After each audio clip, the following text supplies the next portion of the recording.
Welcome to Wargaming Recon. I am your host, Jonathan J. Reinhardt. Wargaming Recon is the only member of the TSR Podcast Network to discuss historical and New England gaming. This is a very different episode of Wargaming Recon, episode 218, Dungeon World. If you're a new or a longtime listener alike, I think you're in for a treat.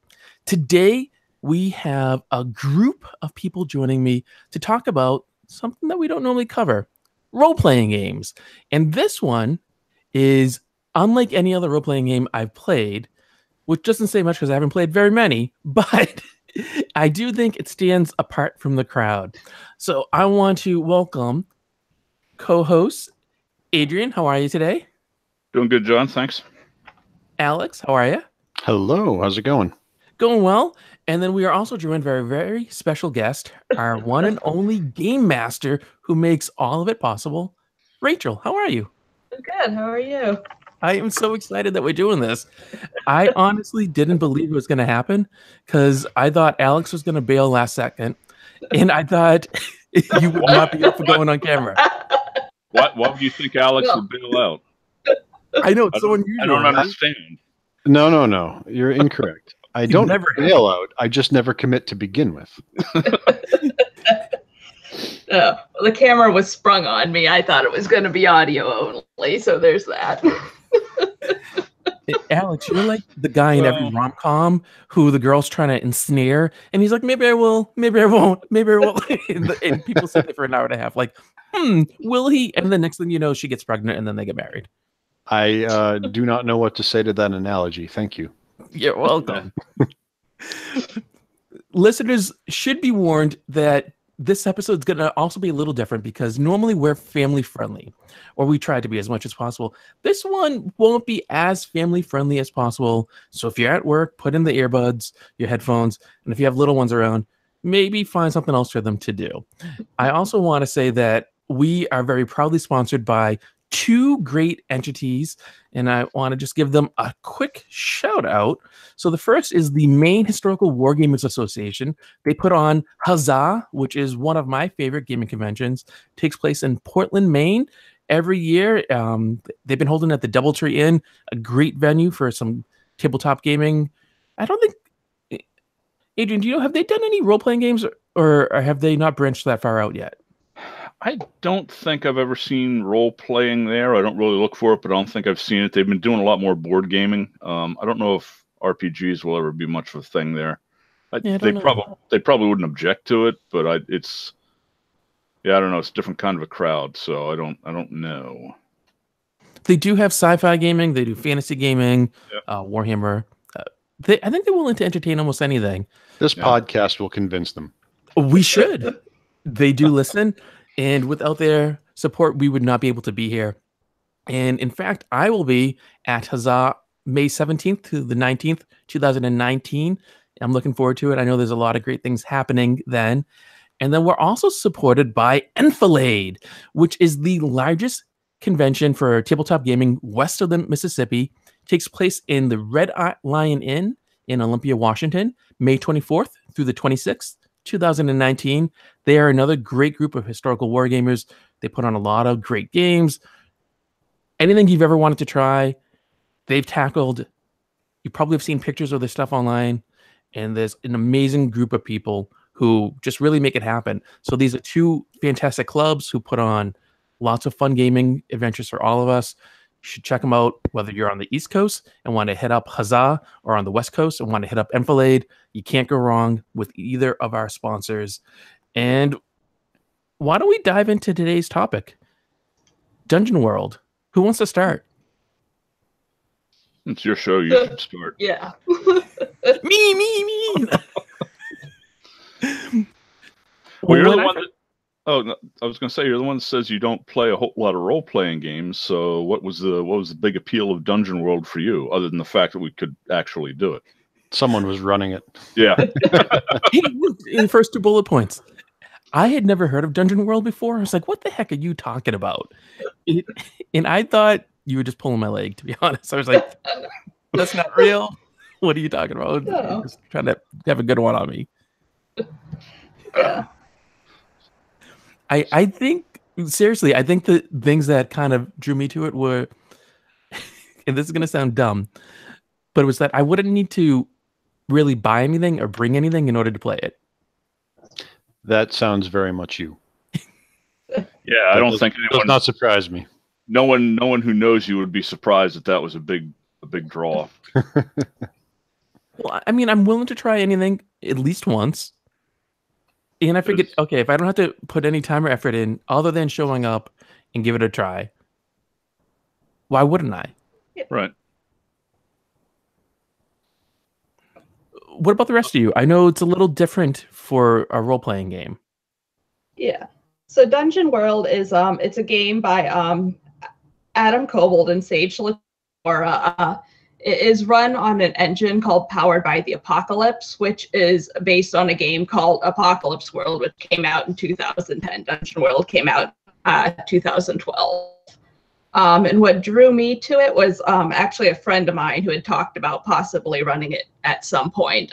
They talked about how they like to run a tabletop game, but they didn't like Dungeons and Dragons because there were too many rules, too many dice, just too many numbers flying around, and they didn't want to have to deal with all that crap. At the time, that didn't really appeal to me all that much because for me, the only thing that I really knew about tabletop games was D&D. I thought that was basically it for games out there in the world, and I've always been interested in playing it, but the rules were, you need like 50 different books, you need all these maps, you have to keep track of all these. It's a war game. It's got wargaming roots, and it's like playing a war game. But Apocalypse World and Dungeon World are a lot much more fiction forward, theater of the mind kind of thing. So, but I kept it in the back of my mind, and when I encountered it at the game store out there in print, it was $20. It's like, I gotta grab it and check it out.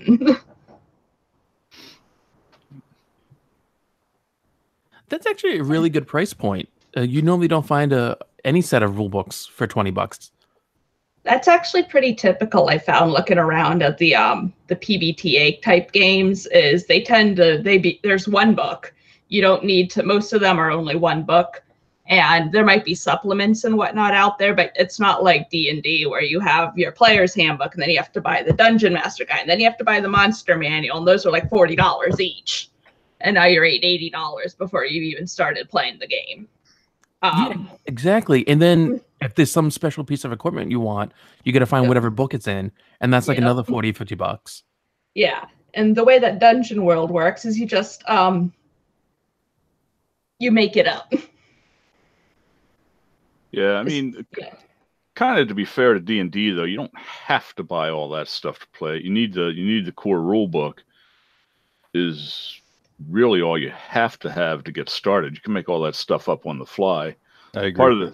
Part of the good thing with D&D is, it's the supplements and everything are crazy expensive, but you don't really have to do any of the work that you have to do to create a world to get rolling. So it's kind of a trade-off kind of a thing. Yeah. I do agree about D&D being, and for me this is okay, but D&D is really rule based, with like the combat and everything. And Rachel can talk about it, but Dungeon World is nothing like that. Combat is any kind of encounter, not just combat, is really a lot more off the cuff and free flowing. And you don't actually have to buy any of that for D&D now, to be fair. You can get a lot of that. They've got like a starter kit up on the Wizard of the Coast site where you can download basic rules and get people going on the fly. But I think it's a very supplement heavy thing, and it's because it's got that kind of crunchy combat. Things like balance are a bigger deal than they are in DW. In Dungeon World, combat is as hard or as difficult as I make it. My monsters, they have hit points, they have damage dice, and they have moves that, I assign them when I make them up, but they're a lot more loosey-goosey. It's not like the monster, can cast Melf's acid arrow or whatever, and that does this amount of damage, and, it does 2D. know what the fuck it. Sorry, I don't know what the. There we go. There goes the family friendly. I don't know what the spell card says, but you know, it's like it does this amount of damage. You have to roll this dice. You have to make this saving throw, and it does this much damage. Monsters in Dungeon World don't have that. He just has the move, throw a flaming arrow. Or throw an acid arrow, and I decide what that means in the context of the fiction. Yeah, it's kind of interesting the way some of that stuff is handled, because like I kind of hate to say it, but some of the games that I really like are with RuneQuest, Traveler, D&D actually. Part of the fun of it is like, you know, picking exactly the right weapon for your character that not only feels right for the character, but also maxes out your damage. And there's none of that in Dungeon World. You can use any weapon you want because your damage isn't actually based on the weapon that you use. It's based on the character that you're playing. So like I'm playing my character's a dwarf bard, and whatever he's using, his damage roll is 1d6. So that's what he's going to do, whatever his weapon is. It's kind of an interesting concept, but it eliminates a lot of the, a lot of the min-maxing that can happen in some games.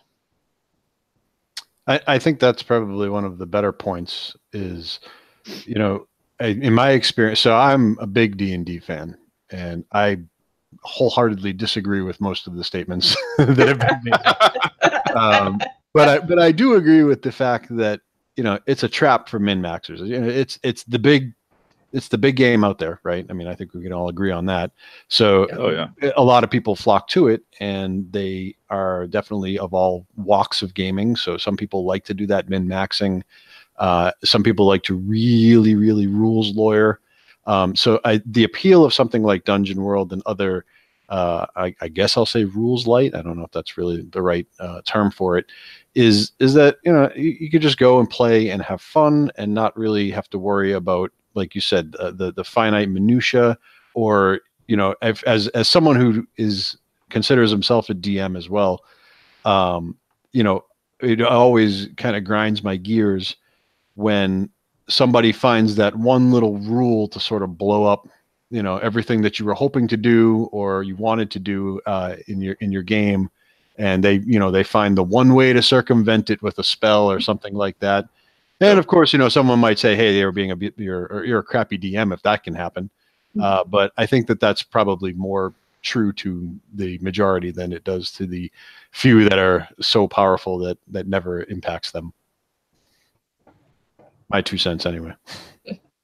Yeah, no, I think that's true. That's kind of the nice thing about Dungeon World is rather than trying to see how we can, what do I want to say, how we can manipulate the rule or play the rules to get through the encounter here. It's just everybody, the DM and the players as well, just set up this fictional situation and then just tell a story around it. And it's more about telling the story than it is, in this situation, I always want to cast Fireball, but I never want to, you know what I mean? Yes. Absolutely. It also helps that the majority of us have no idea what the rules are. I think that doesn't hurt myself. But you know what? Honestly, when I do DM, I really like playing with people that don't know the rules, because they are not going to be those people that say, well, you know, the rule book says this, or, you know, 9 times out of 10, I need to cast Fireball right here because this is what I should do for the most DPS. That is actually kind of nice, because you get a group like that and they are about the story kind of. I mean, I haven't run anything as a game master in, God, the last thing I ran as a GM was probably Traveler, and that was, well, a long time ago. It was the original edition of Traveler, so figure it out. But yeah, it's like you get people like that, and you can't really say, hey, you're wrong, we're not going to do it that way, although you know, the GM is supposed to be all powerful. It's just, you would hope that you wouldn't have somebody in the group that would kind of try to do that kind of thing, because it really does sort of ruin the game. But it happens. And I mean, and, you know, where you see it a lot is, and, you know, God bless them for having pick up play like Adventure League and stuff like that. But you definitely see it in stuff like that, because that's where, you know, people just kind of show up to play. you know, in an actual gaming group, I mean, I think we all were like-minded in what we wanted to do and not necessarily try to grind that. We basically all wanted to give my character the spotlight, and he is the hero of this whole thing. And When did that happen? Well, so we agreed on that in the very beginning. And you might have been out of the room at the time, but no, that's the truth of it. And you know, you guys are just kind of the supplemental characters, so that's why we do this. It's true. I'm just here to run Sid's show. Yeah, that's true. Who is your character? Why don't you introduce them? My character is a elf ranger. His name is Sid Cathorian, Sid for short. And most people don't actually realize that his name is Sid Cathorian, because for the first hour of the game, I was asked what my character's name was, and the only thing I could say was, shit, I don't know. So that wound up being SIDK, and then I added the Cathorian later to kind of do something with it. But yes, his name is Sid. He is probably the greatest ranger ever. He has a white dire wolf whose name is Phantom. He realizes that winter. No, his name is Phantom. Ghost. Totally original. He realizes that winter is coming, but he does not care. He is a witch hunter. You know nothing, Jon Snow. And I think the most important feature that I can describe about him is his very distinct voice. He sounds a little like Batman, but totally different though. And certainly nothing that we have to worry about copyright issues. No. And that's Sid. That's basically Sid, the hero, the main character. You left out his whole apparent witch hunting background. That just no, yeah. So that's what he does. He hunts witches. I thought that everyone knew this already because he's a legend. Because I don't need to explain this to the whole poem about you. This is Sid we're talking about here. Everyone knows. And then decided to sing it. Oh, and speaking of singing, at our game, I recall a certain person saying that because of their character, they were going to regale us with some of their characters' lyrical stylings. I remember this too. Mm-hmm. You're gonna write a poem specifically for the show to do on air. Wait, did you really? Anyone else remember this? Yes, I remember it. Did you really do it? No. Oh, come on. You had your moment, man. That was your moment. You gotta shine. I don't remember promising to do it on air, but I do remember promising to try and come up with some poetry. Well, let's explain. Okay, so my character is Albrecht, and he is a Dwarven scholar, a historian.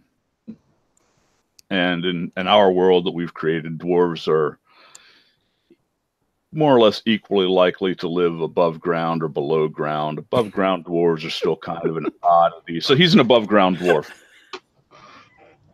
What? No, let me interject for 1 second. You did forget one very key point. He is Sid's chronicler.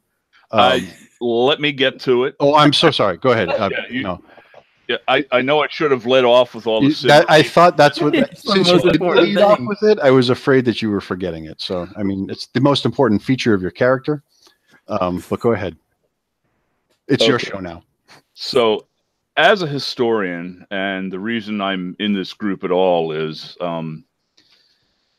I've kind of heard songs and stories and poems, and I've written a few songs and stories and poems about this witch hunter named Sid. And I wanted to experience along with him some of his adventures so that I could write my stories, and they would be more true to life. They would have more authenticity than the average hero worship tale.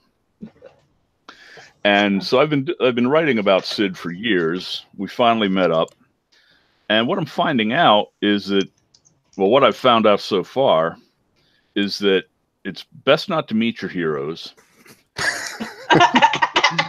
and that witch hunting doesn't actually seem to be all that tough. Well, I think we did establish that it was my work that made in killing all the witches that made it seem easier to you. But that said, I did deputize you with a little star last time. I don't remember. Yeah, I don't Keep up the good work, kid. So anyway, and I've found out that Sid and our other compatriot, who we'll introduce here in a minute, have done a few things that set my little dwarf heart aflutter. I don't really agree with some of the approaches they take. But anyway, it is what it is. But as to the writing of poems and singing songs, so as a bard, the class I'm playing as a bard, we've just kind of put him together as a historian. But the way we've decided that his magic is going to work is nothing too unusual. He's a bard. He has his father's beat up old mandolin, but when he wants to launch a spell or something, or mostly his magic, the healing magic and aid magic and whatnot, he will either play a little tune on his mandolin or he'll recite a few stanzas of poetry for whether it's healing or you can give people damage buffs, whatever. But as part of this, I kind of decided that I would try to write some poetry that I could actually recite during the game that might add a little bit of fun and flavor. But I haven't had time to. Well, that's not true. I've had time to do it. I just haven't done it. But I will. But unfortunately, you're not going to be able to experience that here on the show tonight. So I guess I'm sorry about that. You did do one off the cuff in game, and that was actually very impressive. You had some nice little limericks going. Yeah, I can't remember any of them though. It was reminiscent of some Andrew Dice Clay stuff, I think. Yeah, it was. They weren't epic or anything. One of them was healing. Was something like along the lines of roses are red, violets are blue. You should feel better now. I'll try to do better than that, but yes, I have not done so yet. But we're just at the beginnings of the campaign anyway, so I think it's okay. Yeah, 3 episodes. Yeah, exactly. Yeah, we're not as regular as would be useful or whatever. We meet about once every 2 or 3 weeks, which isn't bad considering everybody's schedule. But yeah, it's gonna take us a while to get too deep into it. But anyway, we play for a short period of time too. Yeah. We get only like 2 hours or so. Yeah, we play during the week and at a local game store here in Norwood, Mass. And because of work schedules and whatnot, we usually get there between 7 and 7:30 at night, and he closes at 9. So at best that gives us 2 hours, and we're usually about an hour and a half. So, but actually it's working out pretty good because it's just long enough to start getting into it, but not so long that you're like, yeah, I'm ready to be done with it, kind of a thing. So yeah. But we're neglecting one very important character. A critical character. Possibly the most interesting character. Yes, shrouded in mystique. Well, where is he? He's sitting right there.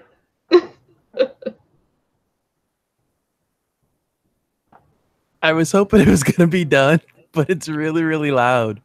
So I don't know if everyone can hear this, and we might have to wait and come back. I'm literally 4 feet away from my furnace, and of course it kicked on. And so it's like really loud. Oh, that's cool. We can vamp. We'll vamp for a second here. Yeah, so at the beginning of the show, we're talking about everybody having their air conditioners still in the window, and you're running your friggin' heat. No. Not me. Who knew I was recording? Someone else in the house who decided they were cold, apparently. Apparently so. Well, you allowed it to happen. Oh, man.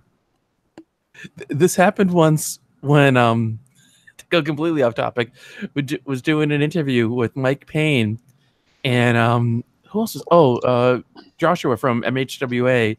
And we're right in the middle. We're talking about MHWA, and they get into the crescendo, right?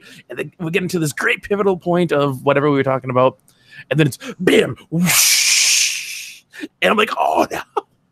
and I rushed to try to mute my mic, and that was Yeah, I don't know if any of this can be cleaned up in post. What?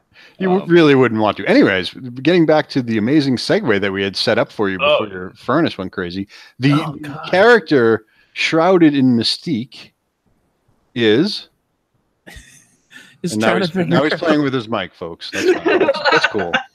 Trying to figure out how to it's bad enough that he blew the first segue. He's just going to completely ignore the second one. Yeah. So, Rachel, I have a question for you. Actually, Rachel, I have a question for you. Yes. And we'll get back to the mystery character. So how do you find DMing in general? Because I know that this is sort of one of your your first go-arounds with it, right? And yes. And secondly, how are we as a group? I mean, I know that Sid is awesome, but how are we as a group?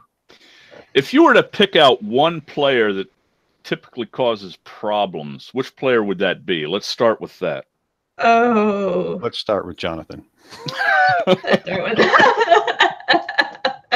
No. I do want to hear. So how do you like DMing?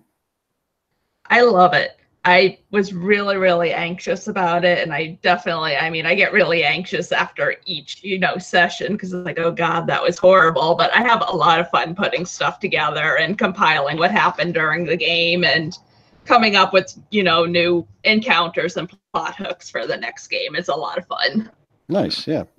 And okay, and this is the real question, right? How are we as a group? You're the best group I've ever had. All right. We are the only group. So, well, and it was funny on our very first session. I know that you were obviously very nervous, as you said, and I can't remember exactly. Oh, I remember what it was. We were dealing with the Sahaugen. Is that how you pronounce it? Yep, the fish people. And our mystery character, our Paladin, immediately must have thrown you for a loop when he decided what did he want to do? He wanted to not go at first, then go, but talk to them, and and then find out whether or not that they clearly weren't evil. They must have had some sort of alternative motive that we couldn't communicate with them. So that, as a DM, that must have been like, okay, now I'm really thrown into it right now. Yeah, that was me screwing up. I thought that the ranger had an ability to talk to animals, which I would have allowed to work there, which they do, which they can get after level 2 if they choose to take it. So very first time in the GM seat, and I set myself up in a really crappy position where nobody knows how to handle it. I don't think that it was that bad at all, and I think John kind of held your feet to the fire as much as he could in the first session. To be fair, apparently, although we didn't realize this until after we played that session, I think in part because of that situation, apparently because of my quest, I have a voice that transcends language, so I could speak to them and they could understand me, but I wouldn't understand a darn word that they would say. Oh, well, that would have been handy. Well, sort of halfway handy anyways. It's like the blind. We wouldn't have had to kill them maybe, but... Whoa. Yeah. But now that you're back, why don't you key us in on your character? So I think my character is the most amazing character we've encountered because we know so much and yet so little about him. And what's even more amazing is he knows even less. That's for sure. Practically nothing. So my character is named...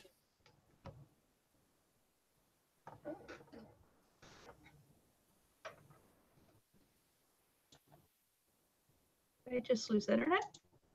I love... Oh, there we go. So naming's just really hard, I think. And I love that the character sheets, they give you naming opportunities. And for some reason, Paladins should be named after Romans. I don't know why. But they're like, Rome, we'll go with that. That sounds good. I thought you just wanted it to be my name, but not really my name. That's what I thought too. And because I came in late to that first session, and I was like, oh, what are your characters' names? he's like, "Hey, Adrian," and I'm like, "That's so stupid." Oh, it is. But it's much better than Octavia. I'm a little disappointed now. So I could have been Octavia, Valeria, Lucia, and I thought, I don't really want to play a female or a trans person. So the next name over was Hadrian. I went, oh, like the wall. And there we go. All right. So was born Hadrian the Paladin. And I think it's kind of funny. We're sharing, and I'm sure listeners are loving what we're saying, but we're sharing about our characters, and it is literally the stereotypical, hey, let me tell you about my character, and 5 hours later, you're stuck there. Meanwhile, the whole time you're stabbing your eyes out and hoping that the other person will die because you just don't want to hear anymore. It's like the one question you never ask a gamer. Tell me about your character. No, don't. But there is one interesting thing about your character is his... Well, there's many. Well, no, there's only really one. Silly stuff is interesting. No, there's tons. But let's talk about your paladin's religion. So my paladin, like any paladin, you have an alignment that you go through. He is lawful, very Judge Dredd-like is how I envisioned it. He is the law, so no matter what he says, he's acting as if he were the law, and anything he does is clearly in his and therefore the law's best interests. Whether or not that's actually true doesn't really matter. And so I kind of had a little bit of an idea of, for those of you who are familiar with Oots, Order of the Stick, there's a character, Miko, who was like, what you do, the absolute worst case of lawful good. And like, she's so lawful good, not to ruin it for people who haven't read the strip. So I know it. Like how it makes not good things happen. But she's like, it's a lot. So I had that in my mind. But paladins have to have a religion. And so part of my quest, which is one of my starting abilities, is I have to dedicate myself to a mission, and I have to have some sort of higher being with which I am attuned. And part of what I was thinking of with that was I don't really know what to do, because I was like, I'm on the spot. So what am I going to do and say? And so whatever question would come up, I'd be like, I don't know. Much like a certain ranger we know. But then the more we went with this, the more I thought, we can have some fun, right? Yeah. Who's your god? I don't know. Is it more than one god? I don't know. And then I was like, well, wouldn't it be interesting? I was really... I'm losing you guys. Sorry. Yeah, you guys lagged a little bit on me before. Yeah, I was getting some bad lag. Everybody still there? I'm here. You guys here? Okay. So I thought it would be interesting. What if it took a page from a huge disclaimer, because I don't want to get sued, from a religion some would call a cult, where the more you pay or tithe, the more you learn about these aliens who've come, and you get attuned to higher ratings until you finally learn the super secret, as envisioned by a certain sci-fi writer who created this organization.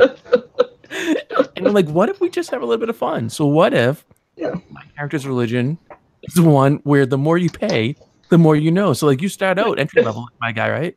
I don't know. Like, who's our god and or gods? I don't know. I give them $5, maybe then I'll know. And so that's why you keep pocketing it. I didn't realize that was why you keep pocketing everything. Because I got to tithe it. I had no idea. That's so funny. I had absolutely no idea that was. You just thought I was being covetous? Like, I just thought you were just taking the money. Literally, it's going to, the church, whatever you want to call it. Next time we're in a big city, we get an outpost. That's hilarious. You'll be like, okay, guys, I need 5 minutes. I'll be back. Yeah. Here's like 5,000 gold pieces and a locket I found off a dead woman. It's valuable, but only sentimentally so. Does that count? So tell me, how many gods are there? What's our name? Are we good? Are we good or evil? You don't even know that. Well, it doesn't matter as long as we're lawful. Because the law doesn't care. Good or bad, just obey the law. And again, since I am the law, anything I think is okay. And this is what Rachel had to deal with in her first DMing session. And of course, it's evolved a little bit, but I think as a new DM, that mentality was already there, and you probably put her in a pretty tough situation more than once. Yeah. I think we may have lost her again too. What else? What about the plot? So why don't we talk a little bit about the campaign itself, right? So we began, and unlike every other stereotypical role-playing game, where you all happen to be in a tavern for some reason, and then just randomly decide, hey, you look cool, let's go and kill some helpless monsters and steal their stuff. We met in a village, right? Yeah. And we had to go to investigate these weird things that were happening because no one heard from this other village, this smaller village. Yeah. Near a pond. Or is it a lake? I guess I'm not quite sure.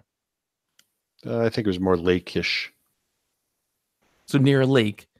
And off we went. And being the law, I'm really the leader, although I'm smart enough to know that just dumb elves, you got to let them go first. Because they see trees and you just run. You want to go hug every tree. I love you, tree. I love you, tree. Oh, look, it's a fish. I should pat it. I don't know that that's Sid's personal take on things, but that's okay. Continue. And we traveled. Yeah, I don't believe I've ever. No. Well, I mean, you're I was a going dwarf. to say I don't believe I ever saw Sid hug a tree. Well, he appreciates nature. What he does in his private time, we don't delve into. What happens between an elf and a tree is between an elf and a tree. Fair enough. I will have my chronicler write about that. Yeah. Yeah, but so yeah, it was. Excuse me. Yeah, so the notion was this village it's near a lake, and near the lake there's a little fishing outpost, and the village and the fishing outpost apparently depended on each other, and they, for no reason that they could discern, the village lost contact with the fishing village, and that's what brought us all into the village and into the scenario, into the adventure to begin with. Sid and Adrian were traveling together, and I wandered to the village because I had trouble, but I also heard that that Sid was going to be there, and that was super exciting.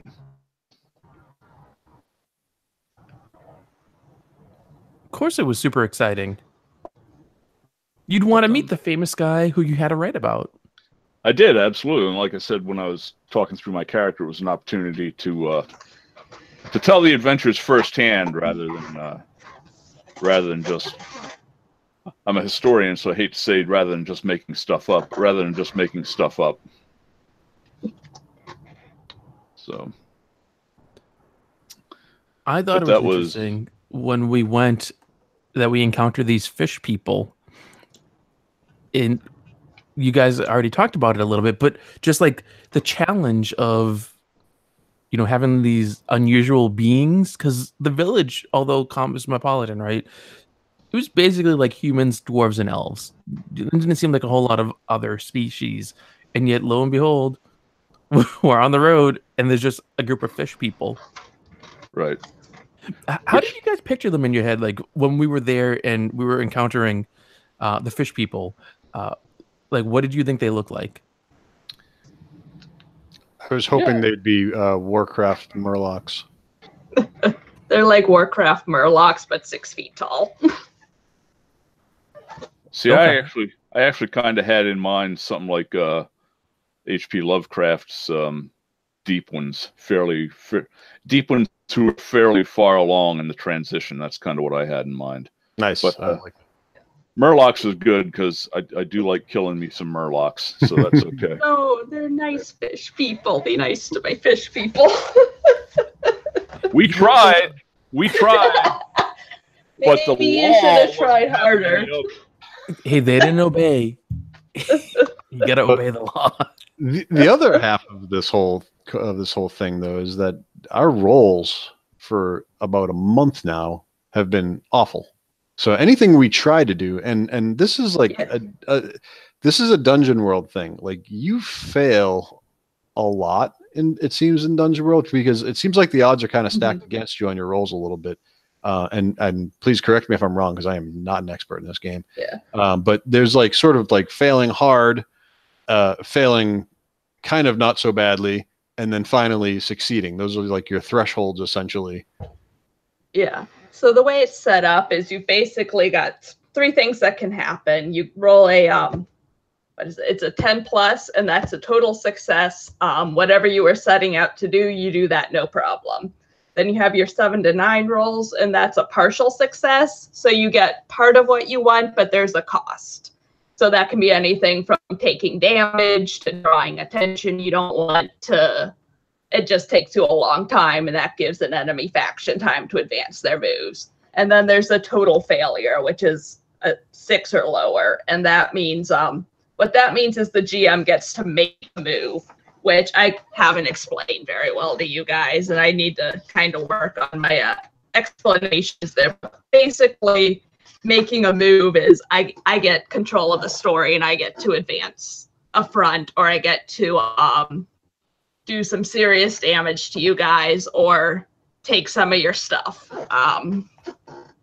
So that is what that does. And the way that it is stacked, like statistically, is it's weighted towards partial successes.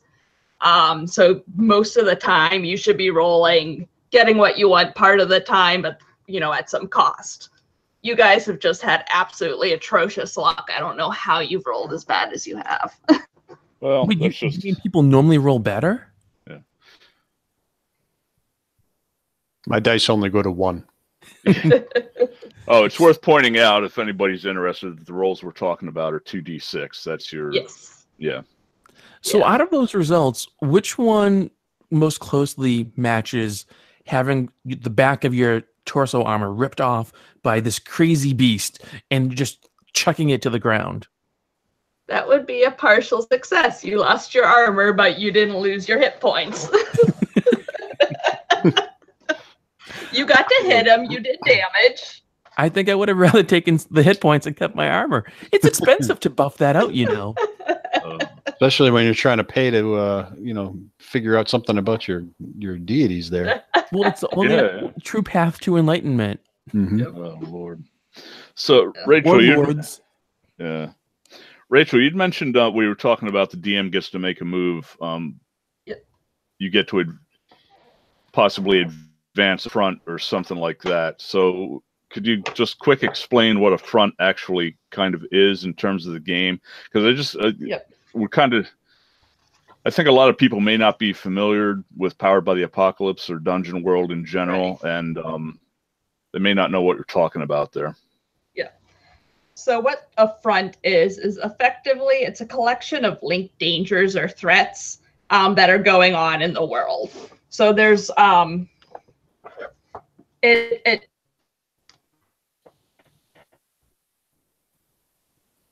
to think of a way to explain this.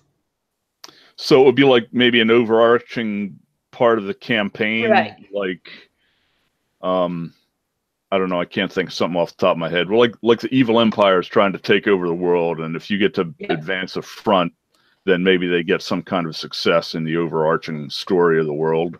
Right. So like a possible front would be there's an incoming war between orcs and humans. The orcs are going to wage war against the humans, and that's your front, is that war. And then inside of that front, you have these things called grim portents, which are basically bad things that happen that the players may or may not be able to stop. And if they don't stop them, they will happen, and that will advance that final front, which is that war. So it may be a grim portent, might be the orcs invade, you know, an outlying village, or the orcs defeat the human army at the Battle of whatever. Okay. And then if all these grim portents are allowed to pass, if all these bad things are allowed to happen, then you have your impending doom, which is the orcs crush the human empire. Okay. So this is all set up. This is all stuff that you set up as the GM. Yeah, this is all stuff that I set up behind the scenes. So like I know what they are. I'll probably basically never tell you what my fronts are. Right. You'll just see the results of them. Right, and that's the point. It's like, because our first session, we may have talked about this. It's been so long. It's been like 45 minutes. I don't remember. But our first session of the game was basically us sitting around talking and trying to figure out what our world looked like, and that's how we came up with. So, but just to be clear, like these fronts and grim, that's not part of the world building. That's all stuff that you keep hidden. That is stuff that my fronts are, and my moves and, you know, the enemies that I make, they're determined based off things that happen in the game. Yeah. So like, you know, Sid comes up with his witch hunting. So now witches are a thing that exist in the world, and I could build a front around witches. Or we know there's an orc village up in the north, so I can start building fronts around that if I want. Okay. So like, I'm not just, I come up with stuff. I'm reacting to what you got. Right. So it's kind of like, say, if we're talking about history, if we're talking like World War II, right? Germany's invading Soviet Russia, and they have a literal gigantic front there. And GM is, I don't pick a side. GM is the Soviet Union, and you're trying to figure out where you're going, but you can really only do it depending on what happens when Germany invades and goes in, and then you can be like, oh, well, they come over here and they tortured all these civilians. So then torture's a thing. So you can kind of be like, well, maybe we torture people that we capture, POWs or whatever, in a different area, and that causes a shift in power and so forth, and how you allocate your resources and everything. Yeah. So like, trying to take your advice to not talk too much if I don't know what to say. I have a question around that. So is that like something that is rule driven in the book? Like, is that like DM advice, or is that just something that you're like, well, so witches, I know they're a thing, and if we fail too much, I'm going to start to just say that the witches are, you know, stealing children or something like that? Or is there some hard guidelines to say after X number of fails, you know, I do this or something like that? Well, like what does it guide you to do? It is a rule. It's not a numbers based rule. It's not a you know, if you fail X number of rolls, then this happens. But if you make, like, when you fail a move, the rules say that I get to make a move as the.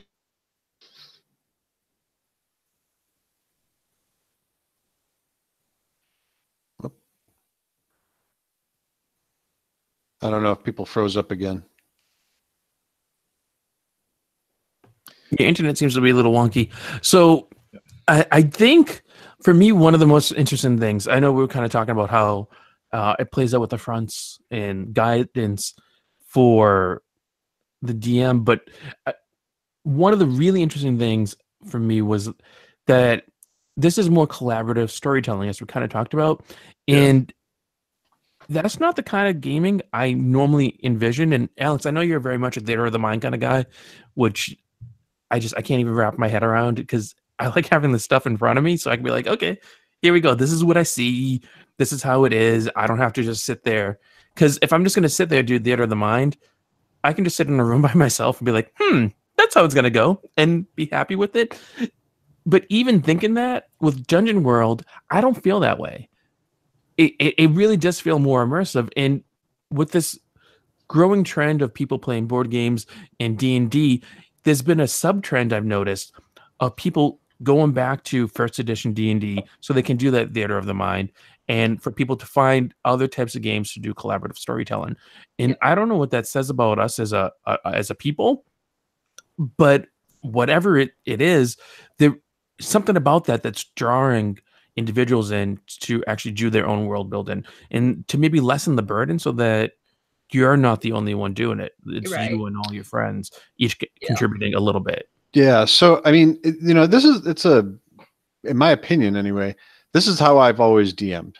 And this is what I've always kind of known to be. And I think probably if people ever deviated from this, it was in 4th edition for D&D, which has its own, set of things around it.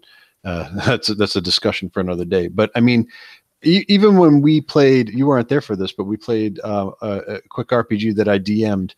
My style is very much, I ask you what's happening a lot more and kind of let you tell me some stuff. And that, does two things. One, it means I don't have to prep nearly as much. And number two, it engages the story. I mean, it's a collaborative thing. I mean, I don't want to kind of derail this too much, but I think ultimately DMing is you have to have a goal that you want the characters to work to either try to achieve or fail. And that's kind of where you're leaving off. So the easiest possible adventure that I've run, and I've done this a few times, is what you guys actually played was, infiltrate a village, right? And this works time and time again, and it's always fun because the circumstances always change. And how you infiltrate a village is entirely up to you. I say there's, walls around it, guards here, there, wherever, buildings, and everything else. You guys just sort of decided how you were going to get through there, noticed, unnoticed, quietly, noisily. And all the while you were telling me what was happening and what you saw. And I think that, that's the misconception is that D&D doesn't do this. And I think that that's where I draw a hard line, because this is what I generally do it in. It does have, of course, slightly more crunchy rules. But I think that there's just a lot of people out there that play things very strict by the book and aren't quite, they don't quite know the way to engage players yet. Well, I think that's a valid point. Is, I mean, we kind of alluded to it at the start of the show, but D&D is the game that everybody knows, right? I mean, aside from the fact that it's been around forever, it's also got a lot of marketing behind it, and it's, it pops up in pop culture even. So people know about it, and for people who might be looking to get into role-playing gaming, D&D is going to be their natural first pick. And sure, maybe they've never played a game before. They don't know how, they don't know anything about it other than what they've read in, whether they buy the D&D starter kit or they, get the core books and go from there. But what they know is they've got this dense set of rules in front of them, and that's probably maybe how they approach setting up the game and DMing it. They don't necessarily know that, hey, freeform. And the D&D, you read the books, it's not just D&D, it's any role-playing set of rules you pick up. They all say in there, it's like the goal of the game is to have fun, and, these are a guideline. Feel free to manipulate them and change them as you wish. Yep. But if it's your first experience of role-playing, it's a whole lot easier to lean on those rules and interpret them. Not interpret them, but run everything, right down the line according to the rules. So yeah, I think that's absolutely. I'm going to go out on a limb here and say that for most people, their experience with role-playing games is, I'm going to say 90% of it is Dungeons and Dragons. And I'm going to say of people who play Dungeons and Dragons, most people, probably, 70, 80% of them, most of their experience comes from things like playing at conventions or the encounters, adventures, like kind of thing. And those sort of things, I think, are very much by the book. So if the rules say this is how they do it. That people may not. I think it actually takes a lot more work, Alex, to do what you're doing. Initially, only in so far as it is, you have to go through and say, okay, what rules don't I want to use? I'm going to throw this out. I'm going to throw this out. I'm going to throw this out. Sure. I'm going to throw all these books out. And so once you do that, then I think long term it's easier because you have that fixed cost. But I think most people think, well, I don't want to spend all the time seeing what I want to change. What do I want to host for? What do I want to whatever? And so they just take it as is. It kind of goes back to the whole points, and we're not going to go down this rabbit hole, but the whole points systems that a lot of tabletop games have, where the idea is it's easy, right? You have this point system. Anyone can show up anywhere in the world. You can go anywhere and play this because they have the same rules as you. They build their force to a certain points value, and off you go. And with D&D, if you don't change stuff, you bring your book. Someone else brings their book, and even if they don't have the exact same book you do, as long as you have the same edition of the rule book, the core book, any of those extras, right, that we talked about, you can just show them, and they can say, "Okay, that's in the rules. You can do it." Whereas if you have something more freeform, or you alter that, people, I think, have a harder time accepting it. And I think if you can't just do a pickup game so much, and I really do think for a lot of people, a driving force with D&D is that they have this accessibility, they can go anywhere, and I think they like the modularity of being able to get any of those extra books and say, oh, here's this, I can't remember the title of it, so it's awful, but so and so's book of like arcane equipment, and it's 500 pages of all this extra stuff, and you just get and you do whatever, and you find that perfect thing, so you know exactly when to cast your level 40 fireball with your blah blah blah thing for a +2 bonus or something. Whereas Dungeon World, I think, because it doesn't really even seem to offer that at all, people just have the premise, okay, yeah, we can change it, just like you can change it with Dungeons and Dragons or any game really. But if you just take the book, this is how it is. And so that you can just take the book with you, go anywhere in the world, find someone else who has the same book, and you speak in the same language. Yeah. Otherwise, you have there's a bunch good of people analogy. trying to encounter fish people in the woods, and then they end up dead. There's a good analogy with the points-based, like a war game, because I think that's true. I think that to some extent, like that is what D&D shoots for. Like they want to have organized play. They want to have everyone kind of reading off the same rule book and very easily can hop from one location to another location. And that's what makes part of the game great, is you can just go and do that. Whereas other games like Dungeon World, Fate have looser rule sets, and you really have to have already an agreement in place with a group on what the world is going to mean or look like or feel like. Is there magic? That all that sort of stuff needs to sort of be hammered out beforehand. Otherwise, you have what can get crazy with some of these looser systems is if you don't have that agreement, you'll have some players being insanely godlike and others thinking that they were going to do like a street level superhero game, Mm-hmm. Yeah. I mean, can you imagine trying to do a pickup game of Dungeon World somewhere? I believe it or not, I think actually, I think you could. Yeah, really. People do run it at cons. Yeah, I think that one's not as bad because you're still basically playing off a template. Yeah. Yeah, no, I think a pickup game of Dungeon World would be perfect. What have some of the highlights been for everyone from the campaign so far? Because we played, it's been what? We've done 5 sessions? 4, I think. So that's been 3. 3? 3. Okay. So it's been a month and a half? Yep. A month and a half, yeah. What really stand out? Actually, one of the highlights for me so far has been during the last encounter when we fought the witches, and this kind of ties into what I said. Don't meet your heroes, because Albrecht had kind of a, like most people do, kind of a pie in the sky. Everything is happy and rainbow unicorn type stuff. Ideas about Sid because of the folk tales that he's read and told about him. And then it turns out that the reality of witch hunting involves killing shit. And in particular, it involved killing a couple of captives, which Albrecht was really not okay with. But understanding that it had to be done, but understanding that it has to be done, and then actually, watching this guy that you write fucking poems about do it is a little bit different. So the reality doesn't match the story. So he's having some difficulty with that, which is probably, and Rachel, you can talk about these a little bit more maybe because it's kind of central to the game. But this what should we say? Not feeling, but revelation that he has about the reality of what's involved in being a hero is it's going to become probably a bond,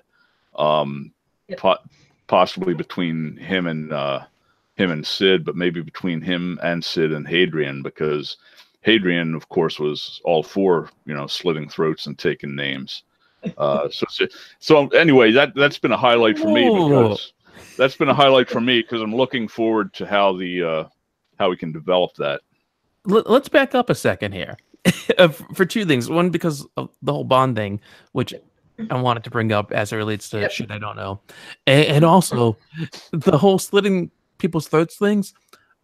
I want everyone to recall that I was the only one who said, "Hey, they're witches. They haven't done anything illegal yet. I don't know if we should kill them."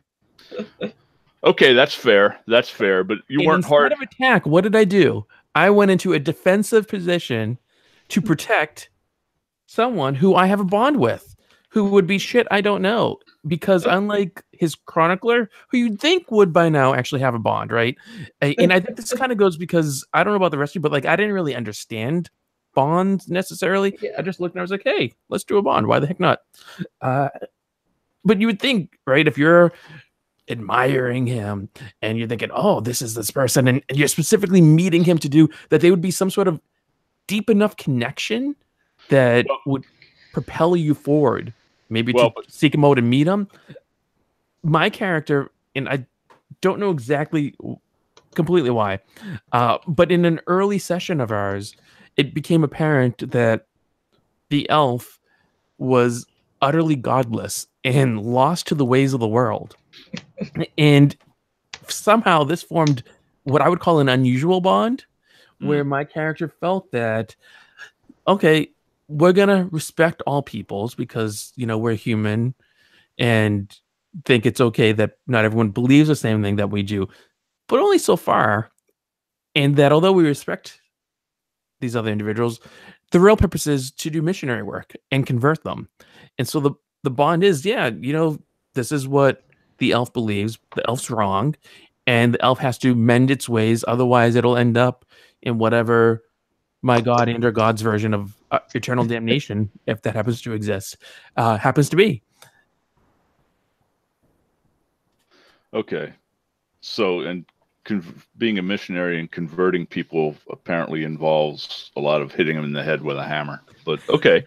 Hey, I use a longsword. Thank you very much. But yeah, no, I'm actually with you. I didn't really fully understand the implication of bonds and what they were about until this last session. And we were talking about it in the car on the way home. And she was like, yeah, this whole thing where, you're a little bit put off by putting the captives to death is that would be a great thing for a bond. And it's like, I already have a bond with Sid, it's kind of the bond I have with Sid is just that I knew all about him before I thought I knew all about him before I actually met him, and through all these stories and everything. So I don't know if this will be a new bond or if this will modify the existing bond, but I'm looking forward to exploring it and seeing where we can go with that. I think it's a new bond because for me, your character's reluctance to kill the captives is as character defining as Han Solo shooting first at Greedo. Gee, I don't know about that. That's pretty heavy stuff. It's a pretty legendary moment. Yeah. It's on the same level for sure. It's big though, right? It's a significant part of growth, and it really says a lot about all of our characters for what happened there. Yeah. And their motivations. So, Alex, what was your character's primary motivation for putting the captives to the sword? I want to hop back one half step and say what I'm enjoying the most is just getting the opportunity to hang out and play. That's definitely for me. It's really always about that.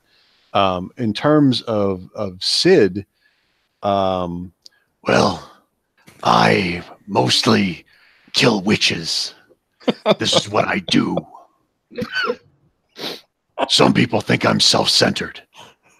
But when you deal with tragedy at a young age, see your parents killed in front of you by a witch, it breeds a cold heart.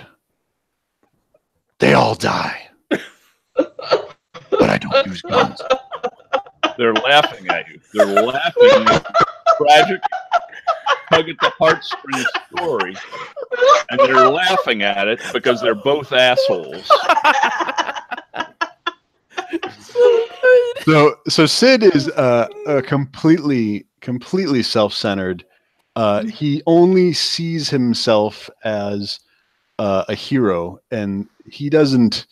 There's been plenty of instances in our game where he is blind to the reality of either making a mistake or being wrong, as is evidenced when he fails rolls, right? If we're tracking something, or if I'm trying to identify something and I fail the roll, you guys know that I failed the roll, but I will tell you that with certainty that I have discovered whatever it is that I think that I've discovered. And then what was the other one? So, when we're trying to figure out the larger plot here, Sid develops theories as to what's going on. What was it? The shop peddler, the woman with the cart. That's right. The dwarf with the cart. She clearly was a witch, and tied to the whole thing, which he was not entirely wrong. He was. Is that certain. An alternate fact? No, because she was tied with the coven. She was going there and supplying them. Mind controlled. Well, she was associated with them somehow. So I mean, she doesn't really matter. Across a busy street. It doesn't really matter how. He was right. He's right in that point. And then what my point is that he was very hard on his theory there, and then as it turned out that she was not a witch, his theory adjusted, but never acknowledged that it adjusted. It was just always the right theory from the start. And that's pretty much Sid in a nutshell. He's definitely it's comedy to some extent, but I enjoy it. It is. So, and backing up just another step and a half to the bonds. Rachel, just real quick, what's the big deal about bonds? What makes them significant in the game? So part of the first goal of bonds and character creation is to avoid that you all meet in a tavern intro situation. Is it sets up how your character and how they know each other. And so you can just to the act. Okay.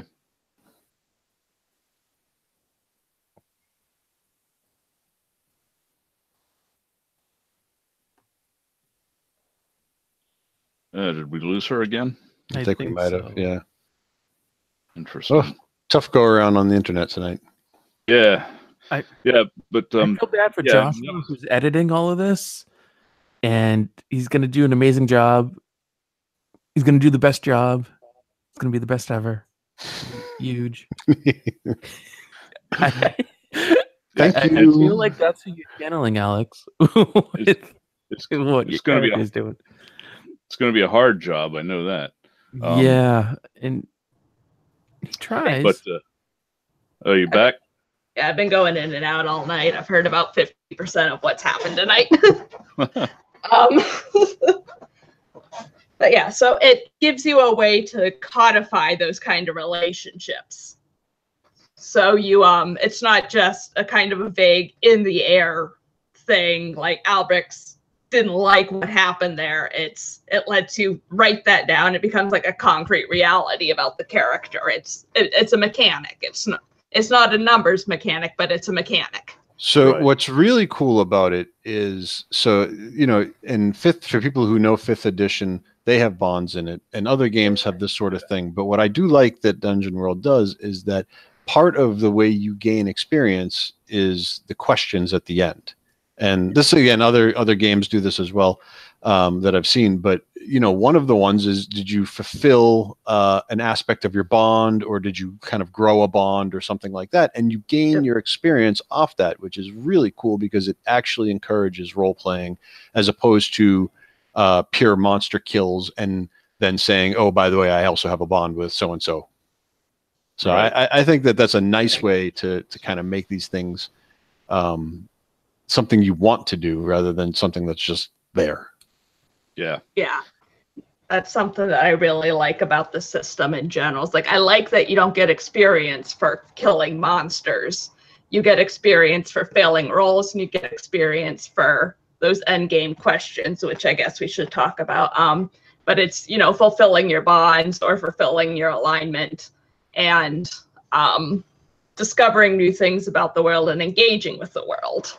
Right. And so that I like that more RP heavy kind of thing. Not that you can't do that in something like D&D, but it's built into the Dungeon World system. Yeah, absolutely. And I think that's really like I was saying, that's really the key. One of the keys to it is it's baked in. So, you know, you're doing it because it's not just because it's fun to do, but it's also part of, you know, the growth and growing your character. And if you want to level, then that's one way to do it. Yep. Well, I think it helps because I don't know about you, but not like we play these games, right? And whether you're playing with toy soldiers, you're playing a role-playing game or whatever, it's very casual and very lighthearted of the fact that you're slaughtering tons of creatures, you're blowing things up, you're destroying the landscape, you're whatever. In video games too, right? You're there, you're getting points, you're getting money, you're getting whatever. But in this, like you said, Rachel, it's not by how much devastation you cause or how much stuff you steal or any of that. It's by the deeper meanings of life, by how connected you are with another person, whether for good or for bad, and whether you hold true to what your character really is, who they are deep inside, and how that manifests itself. So I know a question that we've had a couple times come up is whether or not my character actually fulfilled its alignment. And there was one session where it did not, and there was one where you weren't sure whether it really did or didn't, and I thought it did, so we just kind of let it go. But it raises, I think, a larger question, which kind of goes back to an even larger question. And these two questions are: do you adhere to your alignment? If you think you adhere to it, which forms into a larger question for me anyway, of if you do bad things to do good, are they still good? You love questions like that. I do. You're very, very big on if you believe you're doing good, is it good? Like that question, you've asked that question over and over again in different ways as long as I've known you. I think it goes back. I mean, I minored in philosophy and religion. I was gonna be a priest at one point, and this kind of stuff is like I sit down and I stare at the ceiling, and I'm like, and this is what I think about. And there's maybe not a correct answer to it. It actually makes you a very difficult person for a role playing game for a DM, in my opinion. Oh, I'm probably terrible. Yeah. I just mean in that regard. They're not like a bad role player or bad player. No, I probably am. I'm probably awful. Well, you are, but I was just being nice. No, but I mean that particular question, because you turn alignment or questions of alignment on its head, and you do it with law as well. I mean, and then when you use them as your shield for action, which is interesting and tough to handle. Because I mean, it could easily be a cop out, right? Someone could just be like, sure, of course, whatever, just to try to get away with it. But if it's a true, or it appears to be a true and deeply held belief, does that change things? So I think, well, I'll let someone else answer. Go ahead. All right. So this is what I think. If it was me, I would define what these alignments mean in the setting of our world. So if you were to say that you are good, then there should be some. It's not a question of do you believe you're good. There should be some universal understanding for the players not necessarily the characters, of what good means. And that's the way that I would handle that. It's the same, like there are evil acts, and if you do them, you are being evil. And you can paint with some broad brush strokes, but that's how I would combat an insane person like you. I think the rules have tried to do that. At least they do. Right? Because they give examples. I only have 2 alignments listed on mine because they're my only 2 options. The rest of you have different ones. But specifically for lawful, it says deny mercy to a criminal or unbeliever. And for good, it says endanger yourself to protect someone weaker than you. Sure, and I realize that, and I think what I'm saying. And I think those are all very subjective. That's what I'm saying. I'm saying beyond that, as a DM, my thing for my example on my character, good, endanger yourself to combat and sorry, I'm not wearing my glasses. An unnatural threat. So basically endangering yourself in combat in some way. And that makes you good. But I think that those are, like you said, they're pretty subjective. So I think in your world building, and I'm sure that Rachel never thought she was going to have to define what good meant, but she hadn't really played with you yet. That's true. But I think you have to kind of take that to a step and say, these are good actions, these are evil actions. And this is what we as players are going to agree to. Yeah, in fairness, before our first session, I do remember telling Rachel that John can be challenging. Sure, challenging. It's interesting. It's just an interesting way of approaching, and I think the only way that you can really handle these things is to just talk it out. Yeah, and again, it's fine if your character wants to believe that, but I think for the sake of understanding the game world, like we have to have an agreement as what something as simple as good actions are. Yeah, no. But. And I think it's really easy if people stick to the true stereotypes, right? If you're an elf, you're a ranger, stereotype, but then you're also a nature lover, and you're probably good because you don't hear too often about evil rangers, for example. They're out there, but like, how good is good and how bad is bad? It's funny, in life, I tend to be a black or white kind of person. Something's either right or wrong, good or bad. But when you get into these kind of situations, there's so much gradient in there. It's full of gray. So something that appears to be like, okay, this is how we should treat it, may not actually be applicable. You look at a character like Han Solo, right? Who, of course, doesn't fit into the fantasy setting. I think we would all say he's a good character, right? Yeah, sure. Yeah. But he does a lot of not good, and yet he still holds to his alignment.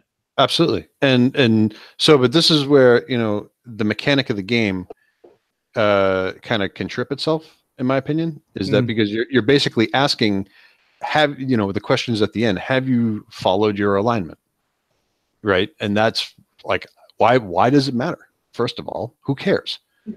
Right. Except for the fact that you have to answer that question to get experience points. So, if you're going to critique the game, like, when I play D&D, I don't even pick an alignment. I don't care. Like, play whatever you want to play. But barring killing each other or that sort of thing.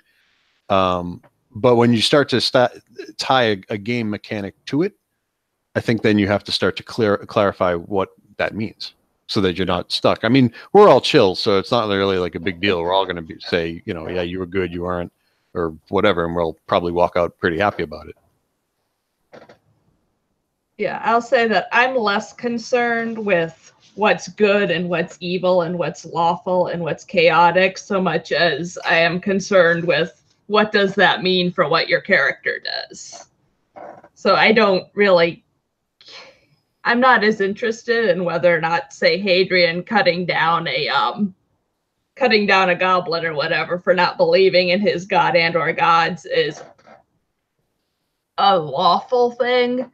I care more that is what makes that's like one of Hadrian's core beliefs, is a thing that he has to do. Yeah, exactly. I think you can get a lot of great character development from it. And at least with this rule set, correct me if I'm wrong, I think its core tenet is open world collaborative storytelling. That's exactly what it is. It's play to find out what happens, and you do that by having a conversation. Yeah, and so if you're gonna have a broader view potentially of things, if it's gonna propel the story forward and make it more interesting, and who knows, maybe it sets up a character for a fall later on that could be important to a plot for another adventure or a campaign thing. I think long haul, it actually has a lot of payback, like in TV with the rise of the anti-hero, or for a while it was all like you had to be the do-gooder and that kind of stuff. What kind of trope are you gonna institute? Yeah, I got. So Sid's a bit of an anti-hero, honestly. yeah, I kind of see Sid that way. Yeah. He's, especially after the witches thing, he really seems more Punisher to me. You get vigilante out of it. Yeah, he definitely has a little of that on him. I don't know. Witches got to die.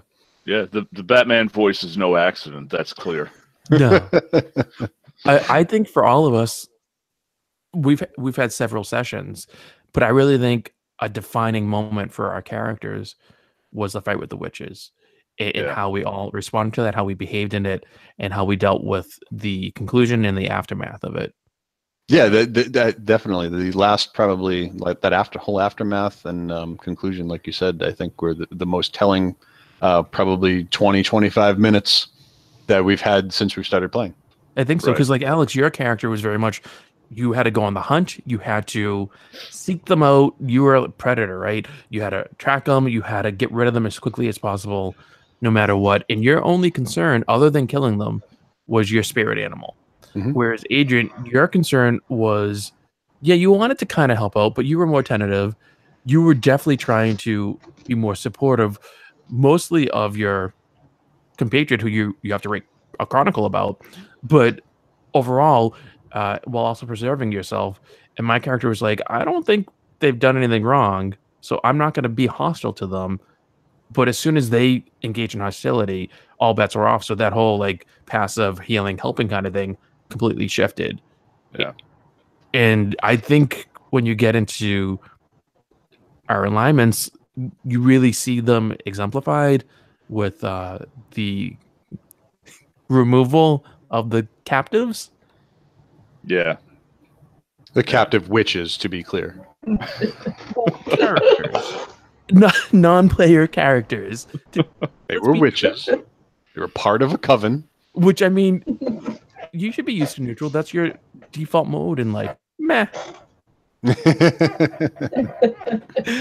So, like, your character, right, was trying to be good, Alex, right? By removing evil from the world. Absolutely. And he sought evil out in the form of witches. Mm-hmm. And Adrian, you're a good character, right? That's your alignment. Yeah. You're a good dwarf. You were trying to be good by saving a life, letting them go, because I presume, and I don't want to put words into your character's mouth, but I presume you thought, okay, they're conquered, they're helpless, they're tied up, they can do nothing to us. We cannot take their life, right? Because it would be ethically and morally wrong to take theirs away from them in that situation. They're not attacking you or anything. So therefore, you were treading your good path of saying, no, they have to go. Right? Yeah, I honestly didn't think about it that deeply. Because it's just, names on a piece of paper. But yeah, no, it's like from Albert's perspective, it's like, all right, we kicked their ass. They're at our mercy. This fight's over. We can be, there's no need to cut their heads off. Sid saw a need and he made an argument in favor of it, and I understood the argument. I still don't like that, that's the way it ended up. For my character, I think he understood all this, and actually I think he probably would have went with your character, Adrian, except for the fact that they viciously sought him out and did harm. Yeah. If they just kind of withdrew from the area, even if the stupid elf continued to hunt them down or whatever, it would have been different. But whereas they so viciously went after us, and not just to kind of deter us, but to actually just do damage, and not just you two. I think my character would have been okay if they just went after you two. I really do. But I think because he's Judge Dredd, right? He is the law. He is the judge, the jury, the executioner. How dare they defy him? How dare they attack him? Because it's not just him. He's embodiment of order, of justice, of what makes these societies work. It's an assault on all persons who maybe can't defend themselves. So as such, they had to forfeit because they could do it again. Yeah. I have a question on your character. When you say law, do you mean the law of the land or the religious law to the order of which you know nothing? Maybe it's both. I'm asking you. You want I maybe. want an answer. In my mind, this is what the law of my religion is. I'm guessing because I know fuck all about my religion, but in my mind, this is what I think it is. So Totally. No, I was curious. I mean, it's hard to understand exactly what he thinks sometimes. Well, like, you look at a lot of fantasy games, and they tend to take their root from medieval history, even if they're not deeply sourced in history. But you look at medieval history, at least in Europe, and most of the governments there were bound by religious law, just like a lot of not all, but groupings of Islamic countries currently, they're bound by Sharia law. So whatever it says in their religious teachings, that is the law. So, but hold on, we're world building here now. So, are you saying that I think for your my religion character, is a governing system? I think for my character, his religious body, whatever it may or may not be, has some sort of political, social, and cultural influence, whether or not that is the same as like a gang would have that's controlling a piece of turf, or if it's a more formal, like you look on a map and here's the boundaries of our country and we rule it just like the high priests of ancient Rome or whatever. There's a Pontifex Maximus. Okay, but we should probably actually save this for the next session. But you're saying that your religion has some sort of power or influence within the world. How can they do that if nobody knows what it fucking is? See, there's all the holes in religion right there. Well, I think many people would argue there's all those kind of holes in many religions. I think it's very. But I think many people would argue that. I think the thing you got to keep in mind, though, with my character, and I don't want to make it only about my character, paladins have to carry a holy symbol, and we haven't talked about it a whole lot. We've mostly been going and killing fish people and talking to dwarves and stuff, or slaying witches for some reason. So we haven't done some of that more conversational aspect, but it could be a case of people recognize, like, oh, look, there's a dwarf. They're carrying a mandolin. That means they're a bard, right? You just know. So it could be that whatever this holy symbol is, it's known for good or bad. I don't know. It's like the Inquisition, right? All right. Your holy symbol, I think, is a question mark. It could be. I think that's beautiful. Yeah. What is? We definitely need to work on that next session. It's a non-committal question mark.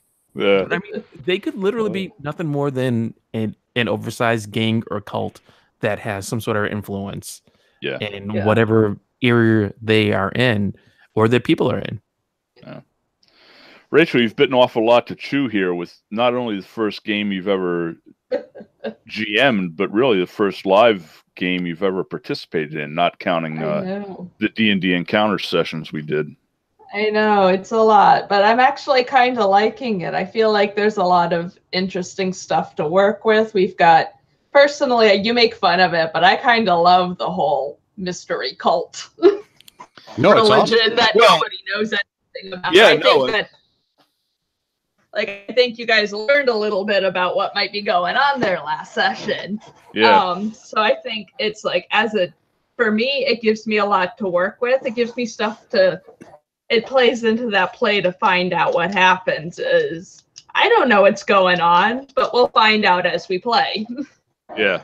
I think it's great. I agree. I mean, I make fun of it because I make fun of John. That's just that's just a thing that I do. But no, I think it's great. Face. Yeah. Yeah.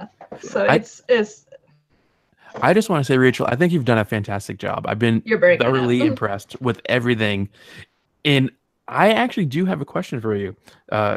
Your dad was asking me the other day if I was going to have like a set of questions for you or how we tend to do the show. And I was like, I don't have questions, whatever. There's not going to be any. But I do have a question for you.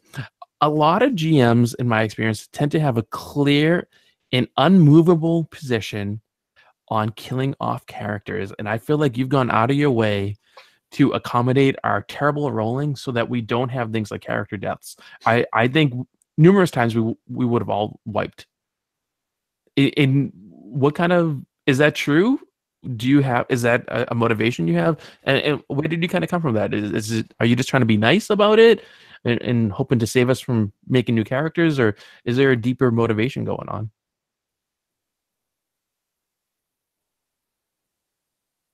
Might have lost her again. Might have. It's okay. So I think that they're probably right. I think there was definitely at least one or two occasions where she might have saved our bacon.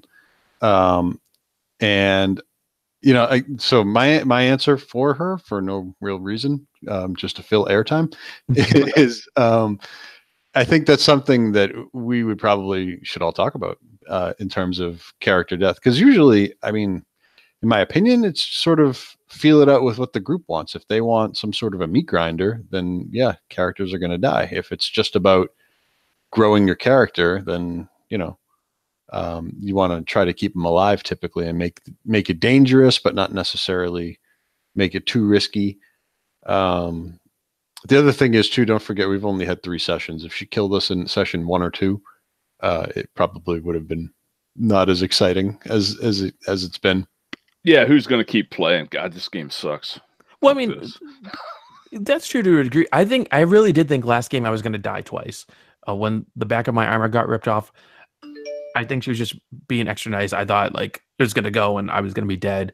But you look at people who play D&D, and when they play with someone like Tim Kask, it's a badge of honor for how quickly they die in one of his games or how innovatively they die. And they talk about that more than how long they survived or if they survived at all. And these TPKs are really like a badge of honor, not just for him. I talk about him specifically because he talks about it a fair bit about how the players love how they got killed in a different way or whatever. But it seems to be a common thing, I think, with people. But at the same token, like you said, Alex, you do get these people who they'll play one character for decades. They bounce from campaign to campaign. And I remember in middle school, there was a kid I went to school with who played D&D for a really, really long time. And he developed his character up to a certain point where I don't quite know how or what edition, because it was before I really paid attention to any of this kind of stuff. But his character ended up turning into like a white dragon or something like that. It became like a demigod sort of thing or whatever. Through all its Herculean tasks or whatever, it ascended to Mount Olympus and did whatever. And so like people, I mean, they invest a lot of time in this. Yep, they can fall in love with it. I think it would be a shame to kill off any of our characters before we have a chance to get past like level 2. Well, I'm almost there. So yes, I know. I'll be there soon, I think. Yeah. But it has to be a conversation with the group, because we're new to I think so. I mean, I think that you have to time it right. That death has to mean something in these games, and it's fine. Like if you're branded as a DM that mows down people, and that's what you're playing for, because you're playing, like I said, if you're playing a meat grinder, then great, go in with the fun of like who's going to last the longest or who's going to die the most interesting death. But if I think we went into this with, hey, we want to do something narrative. And narrative requires being alive usually. So you're subscribing to the George Martin, Ned Stark approach, which is, I mean, to spoil it for the 5 people who've never seen Game of Thrones. Well, I know what happens to him, but I don't understand Game of Thrones. The whole series of A Song of Ice and a Fire would not exist if Ned Stark survived. His death propels everything. Yeah. Okay. Sure. So yeah, I mean, that is world building. sets everything into motion. Nothing else would matter if he was still alive. Yeah, and I mean that could be a thing that happened if one of us was to die. You know, maybe the world, other things do happen because of that, and that's fine. But I think we all went in saying, okay, we want to play these characters and see the world kind of evolve around these characters, not at the expense of one of these characters. And that's the difference. And I think that most people, when they create a character in a game, want to see what happens around them in that narrative sense. You know what I mean? Do you envision this as being a game that we play, I don't know, 3 years down the road, 5 years down the road? 10? I don't know. Maybe not. I think one of the great things about this game is also kind of a jab I made at, not specifically about this, but about theater of the mind games in general, being that, like, we don't need to be there. I could be in a room by myself and still play the game, just sit in a chair. We can do this easily remotely. Yeah. So that no matter where we are, like. So the ability to continue a campaign, I've never had that much luck in it. So, I mean, that said, we're doing this at a reasonable pace. You know, I've tried to run campaigns that were like once a week, and maybe it goes, 3-4 months. And then somebody burns out, somebody can't come, somebody has vacation, things fall apart. Something like this.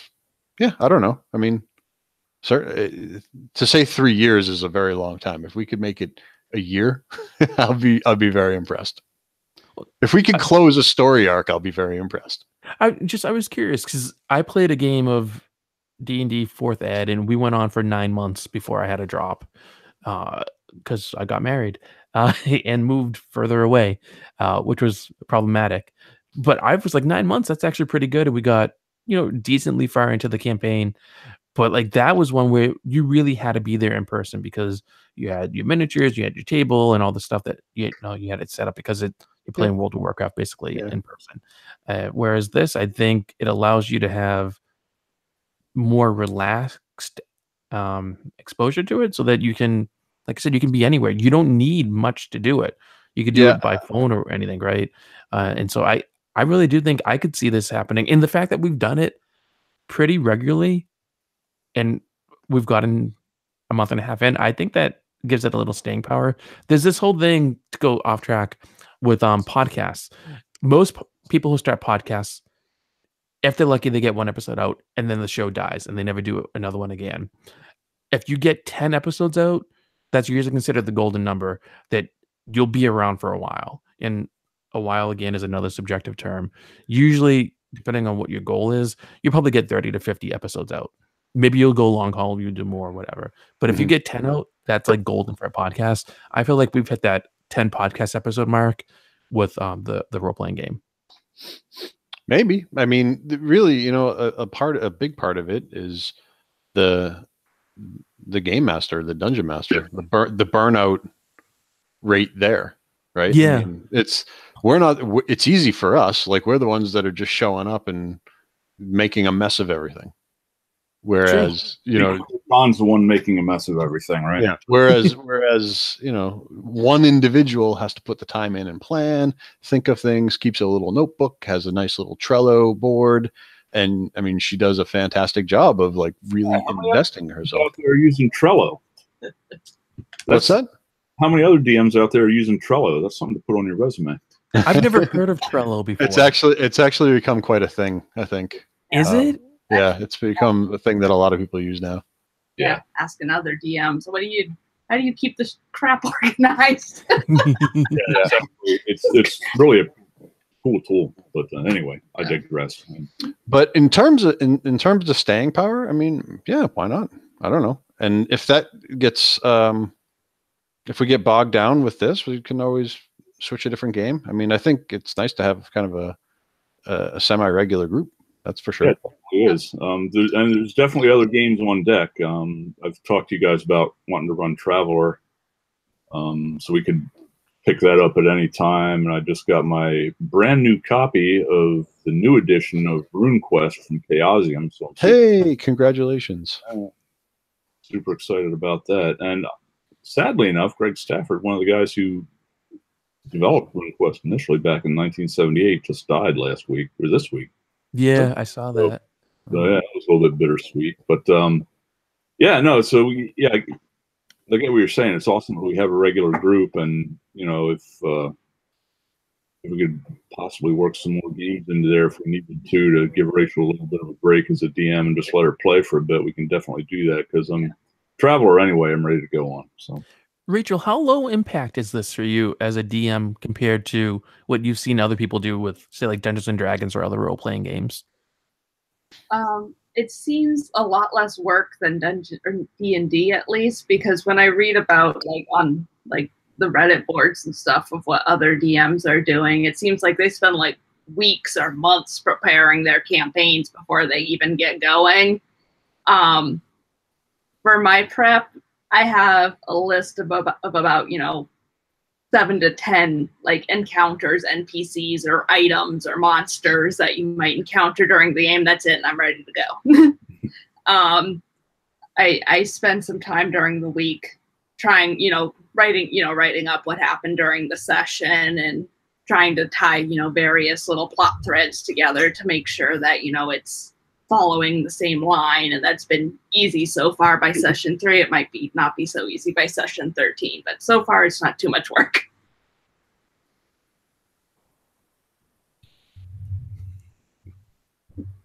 Why I did that? Does it seem? Does it seem? This is one of our most professional episodes. Yeah, total amateur hour with you today, man. Yeah. Jeez. Does it seem sustainable to you, though?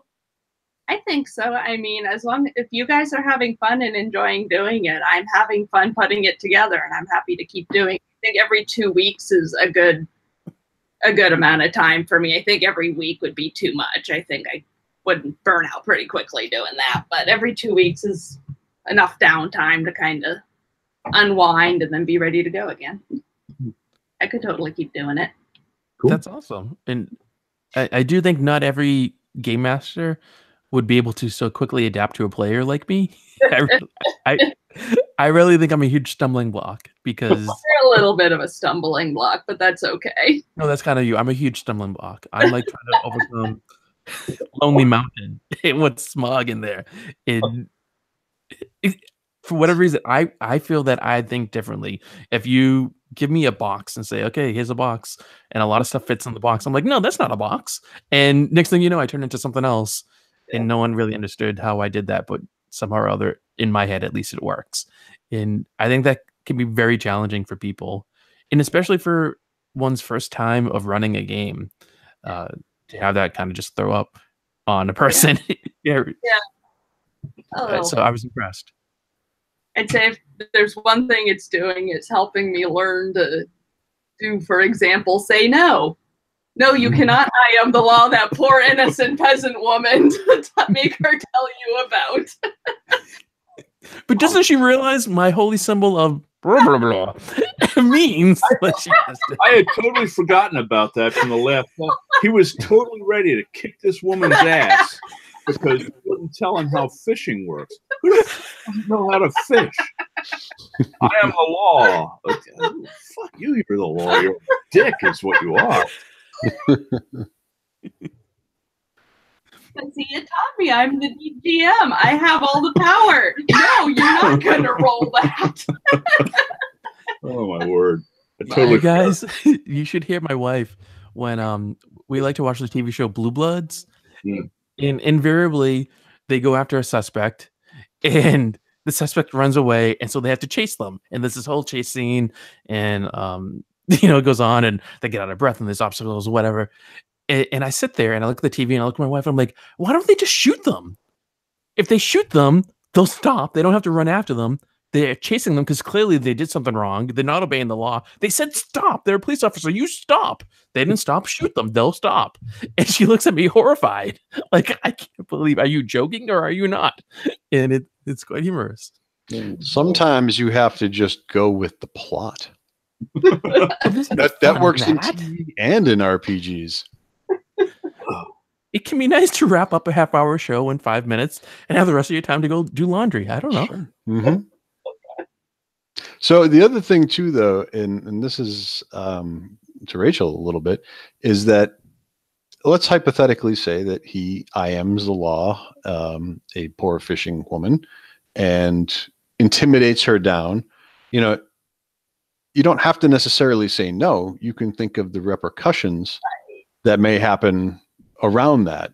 You know, bad reputation, guards. Maybe he gets her a little too rough, you know, and then she has a heart attack, you know.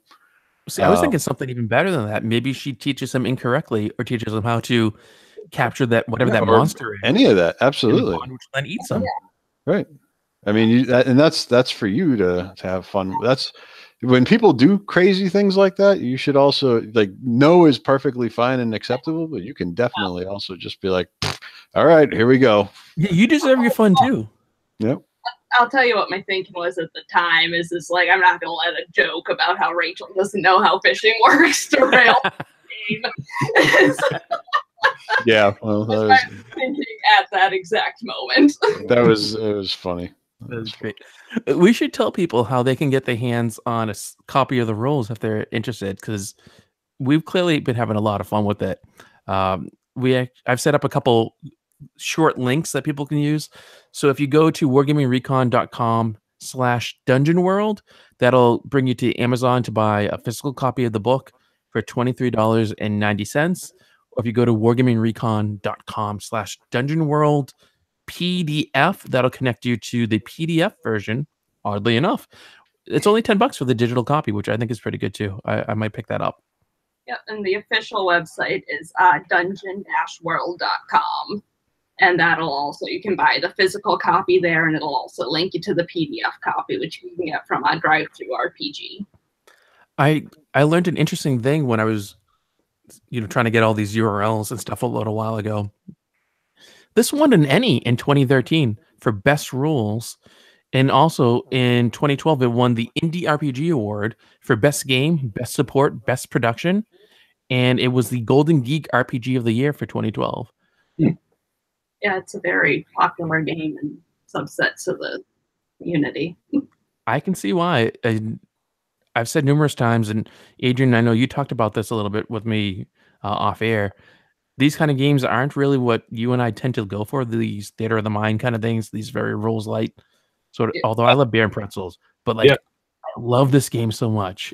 And I'm shocked.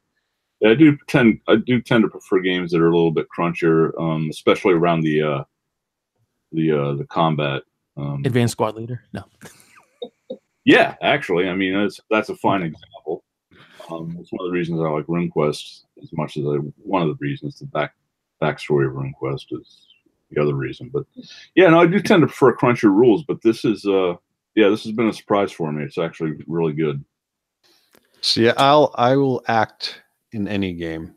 I'm of the types for role players. I usually fall pretty heavy into the actor side of things. There's like the explorer, killer, actor, those sorts of things. And the voices, all that stuff. So it doesn't matter if crunchy or if it's not crunchy. I'm going to find the nearest NPC and engage in a dialogue. That's just what I do. About how to fish? Well, because as I recall, you hopefully something more useful. I did go in for tea. You did? I did invite myself in for tea. What are you doing? I was getting information, valuable information. What if she's a secret witch and you let her go and you didn't kill her as her child looked on? No. It was would you have killed her? The husband. Looking on if she was a witch? Hold on. It was the husband of the woman that was dead. But you talked with the neighbor who had the kid, and you were hanging out with her too. Oh yes, I did talk to her too. Yeah, she's the one you asked about fishing. Yes, and I suspected her of witchcraft. Yeah, I suspected her of witchcraft as well initially. So why didn't you kill her? She wasn't a witch. But how do you know? I know. She didn't magic your tea. We'll go back. stuff her in the lake and see. Sid has been I hunting know. witches. Weigh her down, and if she lives, she's a witch. We've established that elves don't die, right? In this game, we've talked that they live eternally. So Sid has been hunting witches for nearly 3 million years. Oh, he's getting older by the moment. Knows a Huh? witch when he sees one. Yes, yeah. So Learning things about your characters tonight. No wonder witch hunting looks so easy. Got a lot of experience. he's He been does it doing in it his for a sleep. while. Nope. For the first million years, it was all a miss. Kept falling down, couldn't do anything right. No, But by he was the second million. There he we was go. Great at it. He was great at it ever since he started. Oh, yeah. I'm making Louis Lad of 2,000,004. Do we have any parting shots about the game that we want to share before we move on to the next segment? I don't think I do. Okay, then. Riveting listening. Do you What's want our to next talk about segment? anything? Nope. What's our next segment? Well, our next segment, we're going to talk about... Mailbag. No, we don't do that anymore. Have you not been listening since last time you've been on? Clearly not. I mean, geez. I mean, of course I've been listening. We've had some emotional episodes full of tears and great listener feedback where people have talked about how we've impacted their life. We've had amazing games that have starter packs that need starter packs. And we have done all sorts of just great coverage of stuff. I don't know where you've been. There's not been near a mailbag in sight for quite a while. All right. And no one's complained. I don't know why. Well, I am. I'm complaining about it now. Do you know what I think you should do? You should write an email to jonathan@wargamingrecon.com with your complaint, and maybe it'll end up on the air. I doubt it now. No, we're going to talk about some recent gaming that we've done. Why don't you lead us off, Alex, with your very busy gaming basket life? Yes, so I've been playing Dungeon World once every other week. I play a character named Sid. That has basically been my gaming, honestly, and that's the sad truth of it. I have managed to sneak in a game of D&D here and there, actually, as well. Yeah, I know. I surprised you with that one. I did DM a game at work at one point on a Thursday night. Kind of just did that off the cuff.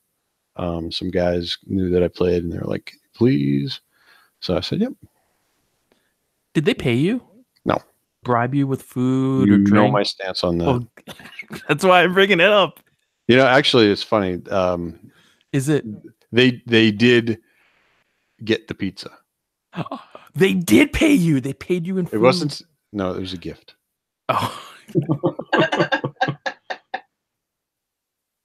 I didn't expect it. It was not a contract. I had the money out to pay for the pizza, and they You ate said, the pizza? "No, we got you." That is not payment. That is gift. Did you swallow the pizza, chew it, digest it, enjoy it? No, actually, I didn't. You just inhaled. No, I put it in my mouth. Immediately did not chew it and then spit it back out. Do we need to do this right now? Why the heck? That's what people live for. I mean, really. See, do you know what? You complain, right? But you're not the one who gets the messages from people saying, "Hey, we really like Alex with his golden sexy radio voice. We want more of him on the show," which I've literally been told. And what do they get? They get me. What about that is disappointing. Well, they like you, Adrian, but I don't think anyone's ever said you have a golden sexy radio voice. I'm sorry to say. Huh. You and I are in the same group. We're left out. I think that might have been you who made that comment. And oh, you wish. Well, I will send you the message when I find it. Whoever it was, thank you. It was your wife. I don't want to say. It might have been. But she was like, "He's feeling down right now. So can you just give him a little bit of an upper? Yeah. Tell him this." Sounds about right. People like when you're on the show, and they've been disappointed. I'm so sorry, everyone, that I've disappointed you. I hope that you can still like me. Thanks. Can we move on now? Oh, fine. So, carrying the hit parade forward, Adrian, what have you been up to? I've been in a group that's playing Dungeon World once every other week. Oh, that was an original one. Whoa, 2 groups playing Dungeon World plus ours 3? For a minute there, I was trying to figure out who it was. I was like, oh, wow. Well, there's so many playing a lot of Dungeon that games game going on. Yeah, I've been super busy with all kinds of bullshit. So actually, the gaming has been very limited. The last thing I did that wasn't Dungeon World was when we did Squad Leader. That's not true. Yeah, it is. No, you played with Caputo. Oh, that's right. That's right. I forgot all about that. Do you like him so little that you just blocked him out? Because that's not cool, man. Ooh. I guess. Does he listen to this show? Because of course he does. Everybody listens to this show. Yeah, we are very popular across the globe, don't you know? Yeah, we played Battle Group at Battleground. That's true. I forgot about that. Yeah, I haven't let him here. I haven't been doing much in the way of gaming at all. I haven't been doing any painting. I've got stuff on the table. I've got a number of 28mm Reservoir figures on the table that are primed and have the base coat for their uniforms and stuff, and that's it. They've been sitting there now for 6 weeks. I literally have had no time. I haven't had any time. And you know how I am with painting. I need not only time, but a desire and a goal. And right now I don't have either one of those. So, well, you've been so busy this month, and I know you're going to be busy in November as well. I have been busy. November's basically shot. I had a bunch of stuff going on, life drama. My truck was shot, so I had to deal with that. No time really for gaming. I have been reading. I've reread the Traveler rules, so like I said, I am ready to go with that. But aside from what we've done, that's really the only gaming stuff I've gotten accomplished. And you've been reading the Maneuver and Hitler's Reich rules, right? I haven't looked at Hitler's Reich. I did read Maneuver. I need to read them again, but we can play that at any time. Awesome. Except I'm so busy, so we can't. Well, there's that too. But where there's a will, there's a way. What's Maneuver? It's a GMT game, right? Yeah, it's a Napoleonic war game. Why do you gotta use the bunny ears? Because there's nothing Napoleonic about it except the names of the units. It looks like a fun game. Like I said, my experience with it has been reading through the rules, but it's not. It's definitely what they used to call a beer and pretzels game. No doubt about that. Mm-hmm.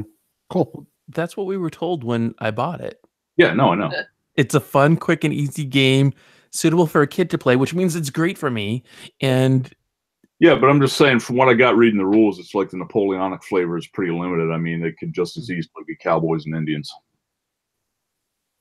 Nothing wrong with that. Does that mean you're going to make an expansion for it called Cowboys and Indians? Oh, sorry, Native Americans. No, Cowboys and Native Americans. Yeah, I don't know. Like I said, reading through it looks like a fun game. It's just not a serious Napoleonic war game. You know how I feel about such things. You are passionate about Napoleonics. So, but speaking of, let's put it this way: in terms of crunchy rules, this isn't. It gets a negative number on the crunchy rule scale. Yes, it does, which is not a bad thing, but that's the way it is. Wait, are you for or against Napoleonics? Who, me? For. You're for? Yeah. Okay. I that's what I thought, but the way that all kind of read sounded like you might have been not for them. Oh no, definitely a big fan. Got it. So anyway, that's me. Oh. Rachel, I know you're in a weekly D&D game. Do you play Dungeon World too? Game called Dungeon World every other week. No, I have a it's on the brain now. I have a D&D game that I play every Friday night. It's a play-by-post game. We play on Roll20. We're running the Curse of Strahd module right now. And then I've also actually found Are you guys out of the house yet? Yes, we finally got out of the house. It took 6 weeks, but we finally got one session death house. Awesome. Dare I ask why? Why did it Dare I take? ask why it took you 6 weeks to get out of a house?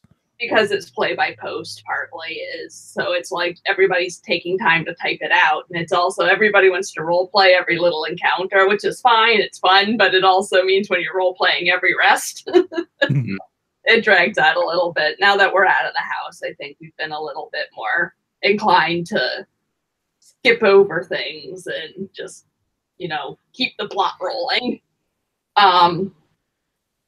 So I've been doing that. I play a Dragonborn bard who's been a lot of fun. She almost got eaten by the shambling mound we summoned because nobody wanted to commit ritual sacrifice. Goody two shoes. How dare they?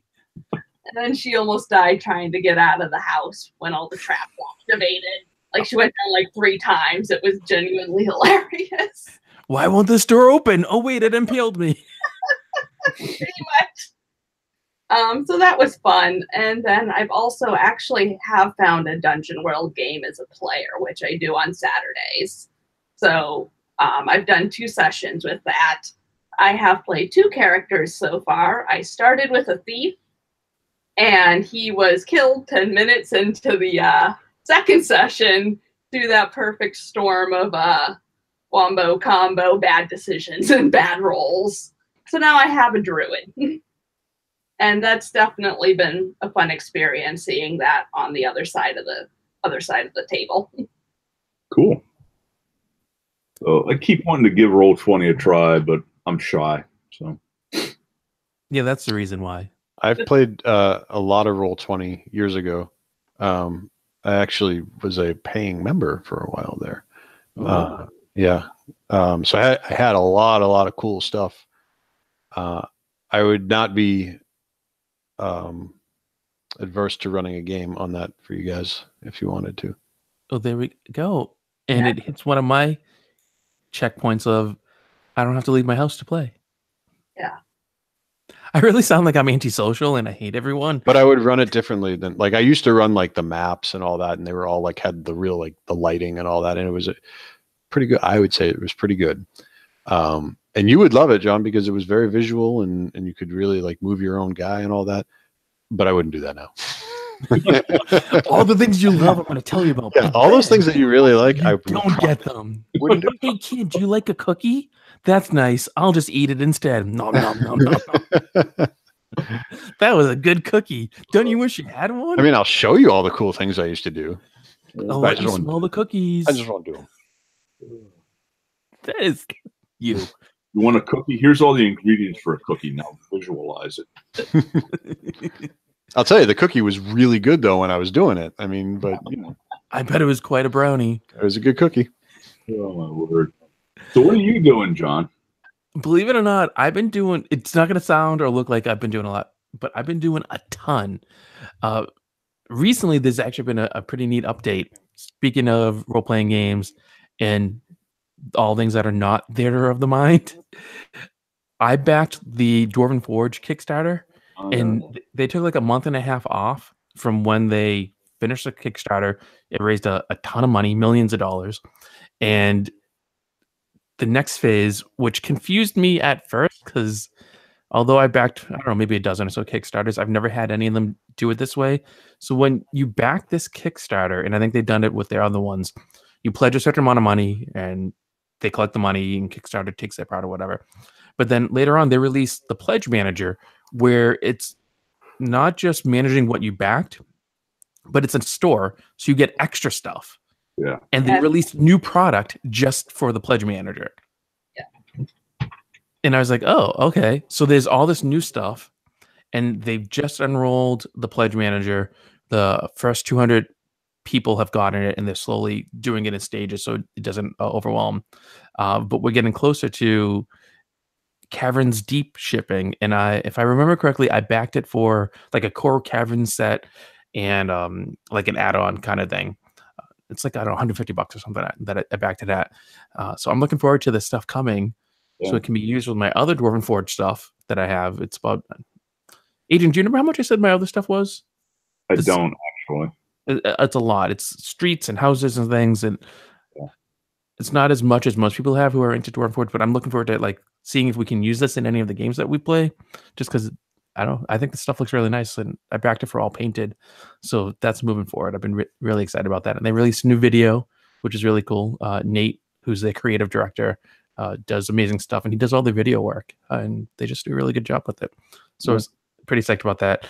I've been stuck for a while with painting things from the basement, dry freight shipping crate thing, but thankfully to Adrian, I can move forward because I got some stuff.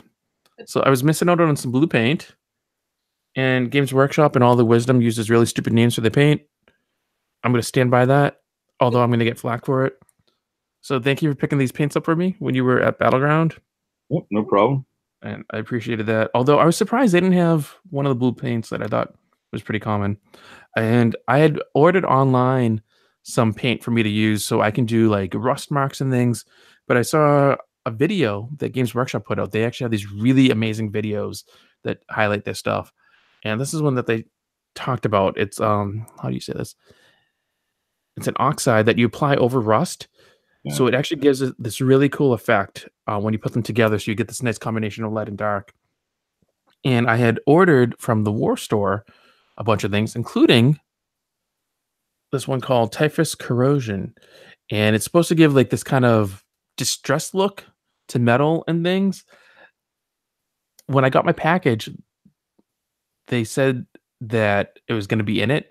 I got this email and it wasn't in the package, and the shipping thing was like, oh no, you're not getting it. So I contacted them, and I didn't think I was going to get anything because Adrian, I know you've had some trouble with them, things that aren't in stock. So I asked you to pick me up one. I finally got one from them, but they look different. They do. So don't they? Yeah. This is the one you got me. It's a kind of a darker gray kind of color, brown color, I guess, gray brown. And even the label and stuff looks a little different. And the one from the War Store is older. And I never knew GW puts like Best Buy or Made By dates on them, like food and beer. So I was surprised. But like, even if you look underneath, and I haven't shaken them up or anything, but if you look, the colors are slightly off. Don't you think, Alex? If you haven't shaken them up, though. It does look a little... Sound of me shaking them. Well, here's the thing, though. It's rust. No, true. But just, I thought it was interesting.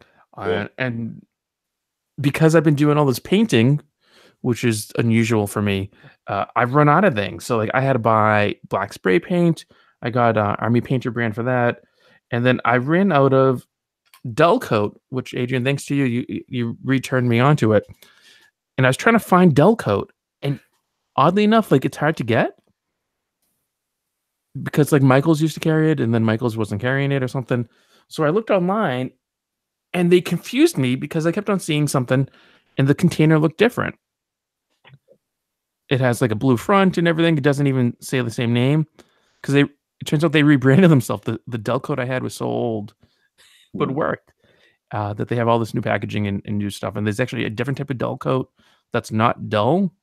It's glossy coat or whatever. It's interesting. Yeah, it's weird. But I got this on Amazon. I'll have a link up online. So it ended up being cheaper to get a pack of 4 than to try to buy one. And I'm like, really? That's dumb. So I'm painting up a storm. I actually had to move all my stuff so we could record this episode. And I've been making and working on the holiday gift guide episode by making the list. So haven't actually gotten to play games. No, that's not true. I've been playing what is it? Star Wars Battlefront 2 on my Xbox. I try to make time to play that every day. But it's been fun.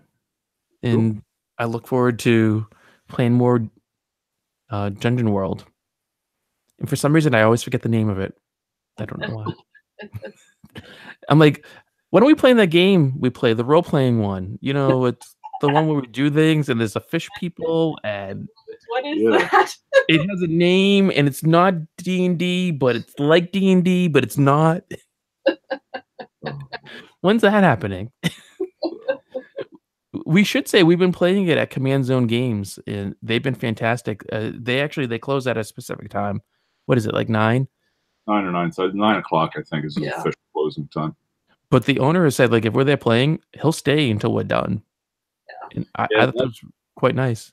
Yeah, it's very cool. I don't want to make the guy stay, but it is Yeah. nice to know we can, don't have to be out the door at 9 if we go to like 9:10 or something like that. Yeah. So we can finish up an encounter or whatever.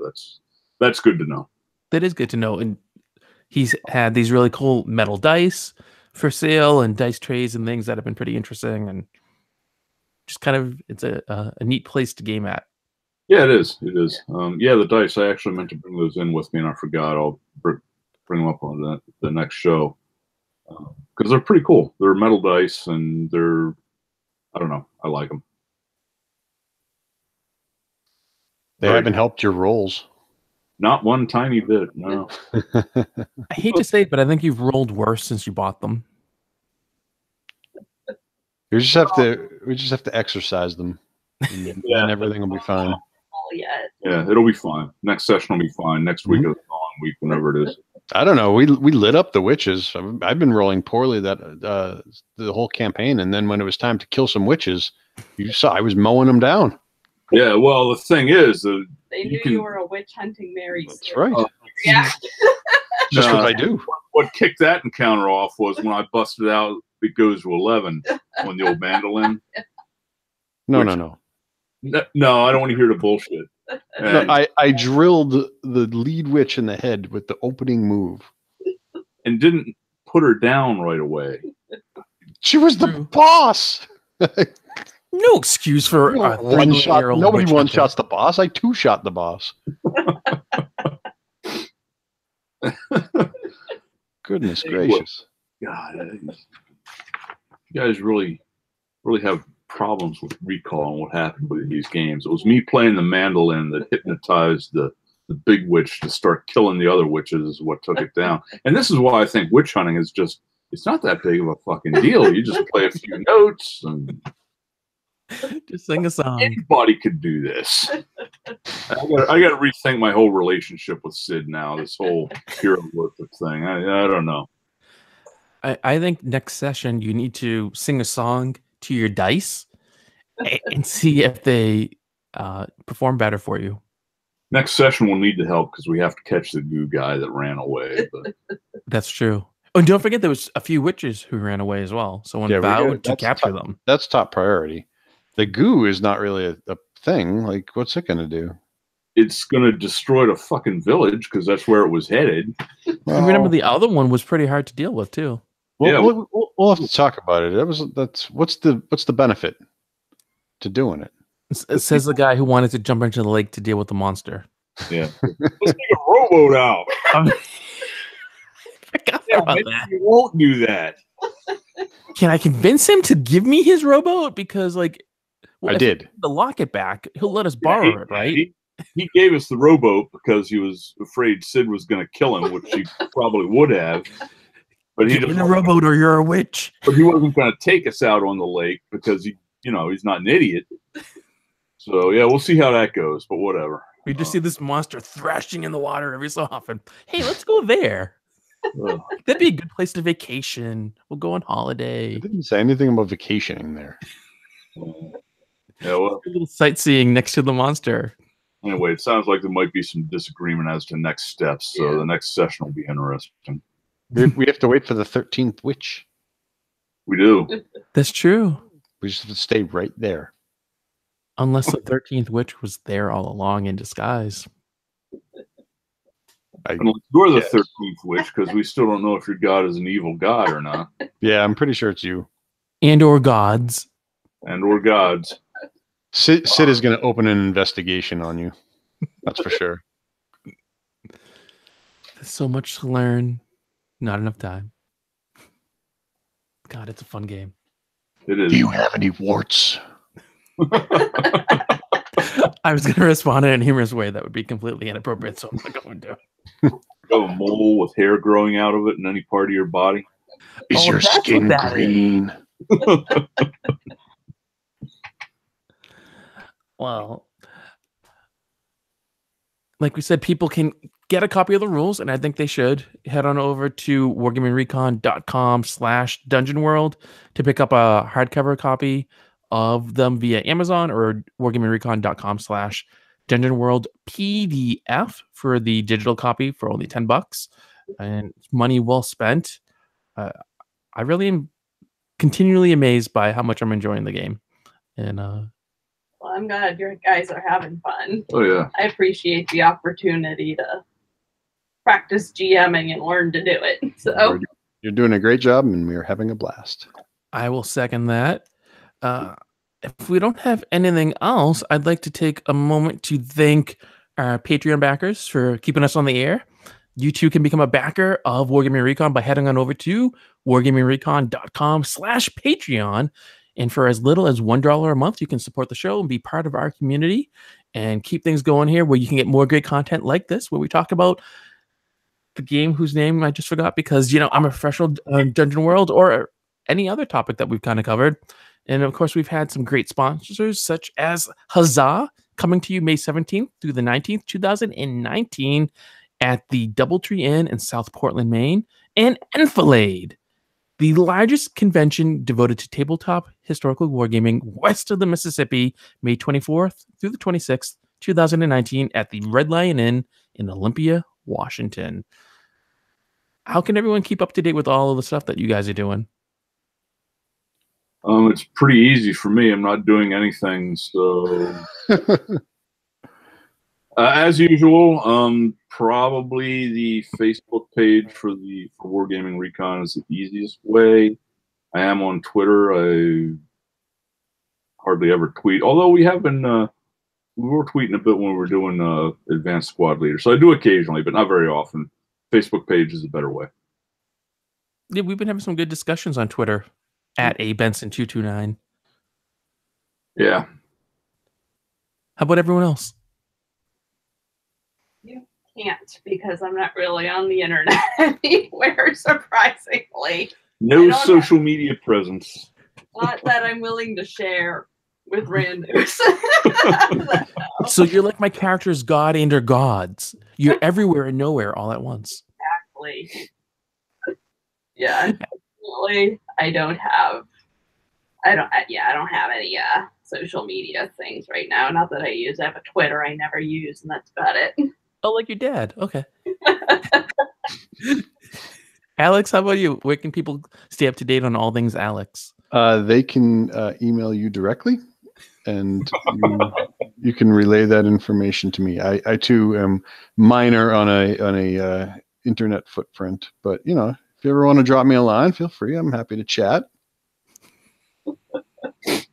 It sounded like the worst pickup line on an awkward dating video. Hey, if you're not doing anything, I'm here, I guess. I'm here. If you like war games, I guess maybe we can hang. That'd be cool. If sexy radio voices are your thing, I'm your guy. Oh man, that's awful. We are, of course, on all the things everywhere. Before, now, future, past tense, whatever. Check us out on Twitter at Wargaming Recon, where we've had some great discussions about all sorts of different topics. Also on Facebook, we have a whole page there, and we have the fan club page as well that Adrian had mentioned. Some great discussions going on there. I was actually talking about painting recently. There's this cool color wheel for those of you who are using Citadel paints for how you can pick nice complementary colors, make sure that you don't clash, and learn a little bit more about the art side of things, because maybe you're more of a gamer and you're trying to get into it so you don't have that art background. This painting wheel can be a great tool for you. So we are there as well. We're on YouTube. We're on Instagram. We're everywhere. But you can also send us an email, jonathan@wargamingrecon.com. Be sure to give us a 5-star review on iTunes, because that helps us to get better ratings and makes it easier for everyone to find us. Tell your friends, tell people you hate, tell everyone about how much you love and enjoy Wargaming Recon. I want to thank everyone for taking the time to listen to this episode of the show. I want to thank this amazing panel of co-hosts and guests. Thank you, Adrian, Alex, and Rachel, for taking the time to be here today. I hope you had fun. I enjoyed having you. Sorry about all the audio connection problems. And what was going on? I'm blaming the Russian hackers who want to obfuscate all the things that are going here because first they hit YouTube and now they're hitting us. That's how you know you made it big time when they come after you and try to disrupt what's going on. I don't want you I to blame the witches. They're doing another incantation. The goo man is working its way through the internet lines right now. All the fiber optics. Is this the one? I don't know. Put a little goo here, a little goo there. That sounds wrong. Only to an elf like you. Well, thank you everyone for being here with us today. You can be sure that we'll have another episode of Wargaming Recon coming at you very soon. It will be the much anticipated, no comments from the peanut gallery about that, holiday gift guide episode. And I can announce that we have not one, but two amazing guests coming at us. We got Mr. Peter Bryant and Mike Kafis from the Mythwits. They'll be coming on and sharing their lists of things that they think would be great for you or the gamer in your life. And I will have my own as well. So that'll be the next episode coming out. And we're recording that one, I think, next week. But by the time you listen to this, it's not going to matter because we'll have already done it and be on to more cool and amazing stuff. I do want to take a moment to just let everyone know we are getting near the end of our recording year. And usually we take a break from the middle of December to the middle of January. And as I've talked about many episodes ago, my wife and I are expecting another baby due January 1st. Will the baby come then? Who knows? I'm not a magician. I can't tell these things. But I'll be probably taking a little extra time off when the baby's here. So we might have a longer, nice vacation here on the show. I know you're all sad, but don't worry. We've been doing this for like 14 years. There's almost 200 and whatever episodes. Check out the backlog. You'll enjoy it. Yes. Nothing. So there. I heard sounds. No. Well, oh, not this again. So thank you once more, everyone, for taking the time to listen to this episode of Wargaming Recon. Know that no matter how busy you are, no matter what's going on in your life, no matter how many times you have to figure out, is it the other week for you to play Dungeon World or not the other week, that there is always a witch that needs to be vanquished or the law to enact, that you have to, you gotta, you need to keep on gaming.